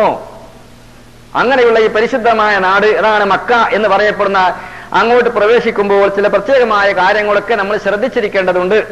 അള്ളാഹുവിന്റെ പരിശുദ്ധമായ ഭൂമിയിലേക്ക് ഇബ്രാഹിം നബി അലൈഹി ഇസ്ലാം വന്നുകൊണ്ട് ആദ്യമായി അംബിയാ മുർസലീൻ, അതിന്റെ മുമ്പുള്ള ആദം നബി അലൈഹി ഇസ്ലാം മുതൽ പരിശുദ്ധമായ ഹജ്ജ് കർമ്മമുണ്ട്. അതിന്റെ രൂപങ്ങളൊന്നും അത് മുദവ്വനല്ല, ക്രോഡീകരിക്കപ്പെട്ടില്ല. ഇന്ന് കാണുന്ന രൂപമാണോ മറ്റു രൂപമാണെന്ന് അറിയുകയില്ല. ഇന്ന് കാണുന്നത് ഇബ്രാഹിം നബി അലൈഹി ഇസ്ലാമിന്റെ കാലം മുതൽക്കുള്ളതാണ്. അതിന്റെ മുമ്പ് ബഹുമാനപ്പെട്ടതായ മലായിക്കത്തുകൾ ഇതിനെ പ്രദക്ഷിണം ചെയ്തിരുന്നു. നൂഹ് നബി അലൈഹി ഇസ്ലാമിന്റെ കാലഘട്ടത്തിലുണ്ടായ വെള്ളപ്പൊക്കം കൊണ്ട് അതിനെ അള്ളാഹു തആല മേൽപോട്ട് ഉയർത്തപ്പെട്ടിരുന്നു എന്നെല്ലാം ചരിത്രങ്ങളുണ്ട്.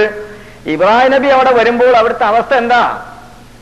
അപ്പോഴും ഇവിടെ കഅബത്തിൻ്റെതായിരിക്കുന്ന പ്രത്യേകമായ അടയാളങ്ങളൊന്നും ശ്രദ്ധിക്കപ്പെടാൻ പറ്റാത്തതായിരിക്കുന്ന വളരെ വിജനമായ കാടുകളും ബൊന്തകളും അതുപോലെ പാറക്കല്ലുകളും ചരലുകളുമാകുന്ന ഒരു ജനവാസം അവിടെ ഇല്ല, ജലവാസമില്ല. പരിശുദ്ധമായ ഖുർആനിൽ സൂചിപ്പിക്കുന്നു. ഇബ്രാഹിം നബി അലൈഹി ഇസ്ലാം പറയാണ്, പഠിച്ചവനെ ഈ പരിശുദ്ധമായിരിക്കുന്ന നാട്ടിൽ റബ്ബനാ ഇന്നി അസ്കന്തു മിൻ ദുരിയത്തി ബിവാദിൻ ഗൈരി ദി സറഇൻ ഇൻദ ബൈതിക്കൽ മുഹറം റബ്ബനാ ലിയുഖീമു സ്വലാഹ ഫജഅൽ അഫീദത്തൻ മിനൻ നാസി തഹ്വി ഇലൈഹിം വർസുഖ്ഹും മിനസ് സമറാത്തി ലഅല്ലഹും യഷ്കുറൂൻ. അല്ലാഹുവിനോട് പറയുകയാണ്, റബ്ബേ ഞാൻ എന്റെ സന്തതികളിൽപ്പെട്ടതായിരിക്കുന്ന എന്റെ ഓമന കുഞ്ഞാകുന്ന ഇസ്മായിൽ എന്ന് പറയപ്പെടുന്ന കുഞ്ഞിനെ ഞാൻ ഇവിടെ കൊടുനാക്കി, ആ കുഞ്ഞിന്റെ ഉമാനെ ഞാൻ ഇവിടെ കൊടുനാക്കിയിരിക്കുന്ന തമ്പുരാനെ. ബിവാദിൻ വൈരീതീസറയും മലന്റെ സൈഡിലുള്ളതായിരിക്കുന്ന ഒരു ഒഴിഞ്ഞതായ സ്ഥലത്താണ് ഞാൻ കൊടുനാക്കിയിട്ടുള്ളത്. വൈരീതീസറ ഇവിടെ കൃഷികളില്ല തമ്പുരാനെ, ഇവിടെ വെള്ളമില്ല, ഇവിടെ മനുഷ്യരില്ല. ഒട്ടകത്തിന് പോലും തിന്നാൻ പേടിയുള്ള പ്രയാസമുള്ളതായ മുള്ളുമരങ്ങളാണ്. ഒരുമാതിരി മുള്ളുള്ളതായിരിക്കുന്ന വൃക്ഷം മുഴുവനും ഒട്ടകം കടിച്ച് അതിന്റെ മുള്ളുകളും അതിന്റെ ഇലകളൊക്കെ തിന്നും. പക്ഷേ ഒട്ടകം പോലും ഇതിനകത്തതായ മുള്ളുള്ളതായ ഒരു തരം മരങ്ങളാണ് തമ്പുരാനെ. അതുകൊണ്ട് റഹ്മാനായ റബ്ബേ എനിക്ക് നിന്നോട് പറയാനുള്ളത്, അപ്പൊ ആ നാട്ടിന്റെ അവസ്ഥ, അവിടെ വെള്ളമില്ല, ജനങ്ങളൊന്നുമില്ല, ആകെ കാടും പൊന്തയും നിറഞ്ഞതായിരിക്കുന്ന ഒരു സ്ഥലത്ത്. ഇന്ദ ബൈതിക്കൽ മുഹറം, നിന്റെ പരിശുദ്ധമായിരിക്കുന്ന മഹത്തറമായ ഒരു ഭവനം അപ്പൊ അവിടെ ഇല്ല, ഉണ്ടാവാൻ പോകുന്നത് പ്രതീക്ഷിച്ചു, അല്ലെങ്കിൽ അവിടെ ഉണ്ടായിരുന്നതാണ്. അതിന്റെ സമീപത്താണ് ഞാൻ കൊടുന്നാക്കിയിട്ടുള്ളത്. അതുകൊണ്ട് ഫജഅൽ അഫീദത്തൻ ലിയുഖീമു സ്വലാഹ്, എന്തിനു വേണ്ടിയാണ്? അവര് നിനക്ക് വഴിപ്പെടുന്നതായ ഒരു സംഘം ഇവിടെ ഉണ്ടാവട്ടെ. സ്വലാത്താണല്ലോ മനുഷ്യന് ഏറ്റവും, ഒരു മനുഷ്യനെ അടിമത്വം സമ്മതിപ്പിക്കുന്ന ഒരു പ്രവർത്തനം മനുഷ്യന്റെ ജീവിതത്തിൽ ആരാധനകളുടെ കൂട്ടത്തിലുണ്ടെങ്കിൽ അത് നിസ്കാരമാണ്. മനുഷ്യൻ അടിമയാണ്, ദാസനാണ്, അവനൊരു യജമാനനുണ്ട്, അവന് കീഴ്പ്പെടൽ നിർബന്ധമാണ് എന്ന് സമ്മതിപ്പിക്കുന്ന ഒരു ആരാധന കർമ്മം നിസ്കാരമാണ്. അതുകൊണ്ടാണല്ലോ നമ്മൾ മുമ്പ് പറഞ്ഞില്ല അതിനെക്കുറിച്ച്. തറാഹും റുക്അൻ സുജദൻ യബ്തഗൂന ഫളൻ മിനല്ലാഹി വറിദ്വാനാ സീമാഹും ഫീ വുജൂഹിഹിം മിൻ അസരി സുജൂദ്. ഒരു പ്രത്യേകമായിരിക്കുന്ന അടിമത്വം സമ്മതിക്കുക, തന്നെ കുനിഞ്ഞു നിൽക്കുക. ഈ നാട്ടിലുള്ള ഏറ്റവും വലിയതായിരിക്കുന്ന രാജാവ്, ലോകത്തിന്റെ ഏറ്റവും വലിയതായ നേതാവ്, പ്രവാചകന്മാര്, എല്ലാ ആളുകളും ചെയ്യേണ്ട നിസ്കാരം അതാണല്ലോ. തനിമല സുജദൻ, ചില പ്രത്യേകമായ രീതിയിൽ സുജൂദ് ചെയ്യാ. നെറ്റി മാത്രം വെച്ചാൽ പറ്റുകയില്ല. ചില പ്രത്യേകമായിരിക്കുന്ന അവയവങ്ങൾ വെച്ചിട്ട് എന്താവണം? റബ്ബിന്റെ മുമ്പിൽ ഞാൻ ദാസനാണ് എന്ന് ആ സുജൂദ് ശരിക്ക് ചെയ്ത മനുഷ്യന് കിബറുണ്ടാവുകയില്ല എന്നാ. ശരിക്ക് അള്ളാഹുവിനെ ഭയന്നുകൊണ്ട് സുജൂദ് ചെയ്യുന്ന ഒരു മനുഷ്യനാണെങ്കിൽ അത് തവാദു, അതായത് വിനയം പൂർണ്ണമായി റഹ്മാനായ തമ്പുരാനെ കാണാത്തതായ ഒരു രക്ഷിതാവിന്റെ മുമ്പിൽ അള്ളാഹിനെ കണ്ടവർ ഈ ലോകത്ത് ആരുമില്ല. നബി സല്ലല്ലാഹു അലൈഹി വസല്ലമ കണ്ട കാഴ്ച അത് നമുക്ക് ബാധകമല്ല, അത് മുഅ്ജിസത്തിന്റെ കാഴ്ചയാണ്.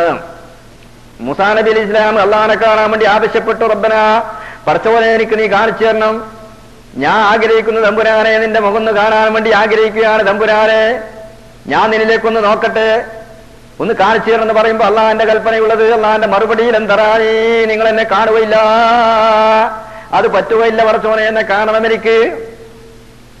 റബ്ബന അരിന, അള്ളാഹു എനിക്ക് എന്ത് ചെയ്യണം, നിന്നെ കാണിച്ചു തരണം എന്ന് വീണ്ടും ആവശ്യപ്പെടുമ്പോ അള്ളാഹു തആല പറഞ്ഞു, നിങ്ങൾ എന്ത് ചെയ്യണം, അടുത്തുള്ളതായ ഒരു പർവ്വതത്തിലേക്ക് നിങ്ങൾ നോക്കണം. ഫൈനിസ്തഖറ മകാനഹു ഫസഫ തറായി, അങ്ങോട്ട് നിങ്ങൾ നോക്കിയാൽ പിന്നെ എനിക്ക് നിങ്ങൾ അങ്ങനെ നോക്കി ആ നോട്ടത്തിൽ നിങ്ങൾ ഉറച്ചു നിന്നാൽ, നിങ്ങളത് ശരിക്കും ഉറച്ചു നിന്നാൽ ഇൻഷാ അല്ലാഹ് നിങ്ങൾക്ക് പിന്നീട് കാണാൻ പറ്റും. ബഹുമാനപ്പെട്ടതായിരിക്കുന്ന മൂസാ നബി അലൈഹി ഇസ്ലാം അള്ളാഹിനോട് കാണാൻ പലപ്പോഴും ആവശ്യപ്പെട്ടിട്ട് അവസാനം നിർബന്ധം പിടിച്ചപ്പോൾ അള്ളാഹു തആല എന്ത് ചെയ്തു? ഫലമ്മാ തജല്ലാ റബ്ബുഹു ലിൽ ജബൽ, ആ നിർണായകമായ പർവ്വതത്തിന്റെ ഭാഗത്തേക്ക് അള്ളാഹു ആവുന്ന നൂറിൽ നിന്ന് 70,000 മറ, ഒരു മറന്റെ ഉള്ളിൽ 1000ഓ 500ഓ കൊല്ലത്തെ വഴിദൂരമുള്ള 70,000 കർട്ടന്റെ ബേക്കിലൂടെ ഒരു ചെറിയതായ പ്രകാശത്തിന്റെ പ്രഭ ആ പർവ്വതത്തിലേക്കൊന്ന് വീശിയപ്പോൾ ഖർറ മൂസാ സൈഖാ, മൂസ നബി അലൈഹി ഇസ്ലാം ബോധരഹിതനായി. പിന്നെ ഇവിടുന്ന് കാണുക, ആൾക്ക് ബോധം തീരെ കാണുക, അപ്പോഴേക്കും ബോധം കെട്ടു വീണു. അള്ളാഹുവിനോട് പറഞ്ഞ്, പടച്ചവനെ അബദ്ധം സംഭവിച്ചു പോയി, തുബുത്തു ഇലൈക്ക്, ഞാൻ നിന്നേക്ക് തൗബ ചെയ്യുകയാണ് റബ്ബേ, അറിഞ്ഞുകൂടാത്ത കാര്യം ഞാൻ ആവശ്യപ്പെട്ടു പോയി. അപ്പൊ ആരും അള്ളാഹു തആലാനെ ഇവിടെ കണ്ടവരില്ല, അള്ളാഹുവിനെ ഒരാൾക്കും ഇവിടെ കാണാൻ സാധിച്ചിട്ടില്ല. അതേ സമയത്ത് നബി സല്ലല്ലാഹു അലൈഹി വസല്ലമ തങ്ങള് അള്ളാഹുവിനെ കണ്ടത് അത്ഭുതകരമായ കാഴ്ച. അള്ളാഹുവിനെ കണ്ടു, ഏത് രൂപത്തിലാണ്? അപ്പൊ ഈ ലോകത്ത് വെച്ചുകൊണ്ട് അള്ളാഹുവിനെ ആർക്കും കാണാൻ സാധ്യമല്ല, നാളെ ആഖിറത്തിൽ മാത്രമാണ് അള്ളാഹുവിനെ കാണുന്നത്. അപ്പൊ കാണാത്തതായിരിക്കുന്ന റബ്ബിന്റെ മുമ്പിൽ പോയിട്ടാണ് സുജൂദ് ചെയ്യുന്നതെങ്കിൽ അതിനേക്കാണ് വലിയതായ ഒരു ദാസത്വം, ഒരു അടിമത്വം സമ്മതിക്കുന്ന ഇബാദത്തുകൾ ഏതാണ്? നമ്മൾ കാണുന്നുണ്ടോ? അന്നക്ക തറാഹു എന്നാ പറഞ്ഞത്, കാണുന്നുണ്ട് എന്ന പോലെ ആരാധിച്ചോ. അള്ളാഹു നിന്നെ കാണുന്നത് ഉറപ്പാണ്. ഫഇല്ലം തകുൻ തറാഹു, നീ അള്ളാഹുവിനെ കാണുന്നില്ലെങ്കിൽ ഫഇന്നഹു യറാക്ക്, തീർച്ചയായിട്ടും അള്ളാഹു നിന്നെ കാണുന്നു. ഒരു സംശയമായ കാര്യത്തിലില്ല. അപ്പൊ അള്ളാഹു നമ്മെ കാണുന്നുണ്ട് എന്നുള്ളത് ആ ഒരു ഉറപ്പ് മാത്രമാണുള്ളത്. ഈ ഉറപ്പ് നാളെ സാക്ഷാത്കരിക്കപ്പെടുന്നതാണ്. വുജൂഹും യൗമൈദിൻ മുസ്ഫിറത്തും ലാഹിഖത്തും മുസ്തബ്ശിറാ. അള്ളാഹുവിനെ കാണുന്ന ചില പ്രത്യേകമായ മുഖങ്ങളുണ്ട്. പ്രകാശിക്കുന്ന മുഖങ്ങളാണ്, സന്തോഷിക്കുന്ന മുഖങ്ങളാണ്. എവിടെ? ആഖിറത്തിലാണ്. ലാ തുദ്രികുൽ അബ്സാർ വഹുവ യുദ്രികുൽ അബ്സാർ. ഒരു കണ്ണുകളുടെ ഉടമയും അള്ളാഹുവിനെ ഈ ലോകത്ത് കാണുകയില്ല. അള്ളാഹു തആല എല്ലാ കണ്ണിന്റെ ഉടമകളെയും കാണുന്നവനാണ്. അപ്പൊ കാണാത്തതായിരിക്കുന്ന റബ്ബിനാണ് നമ്മൾ ആരാധിക്കുന്നത്. മുഅ്മിനീങ്ങളുടെ ഒരു സവിശേഷതയാണ്.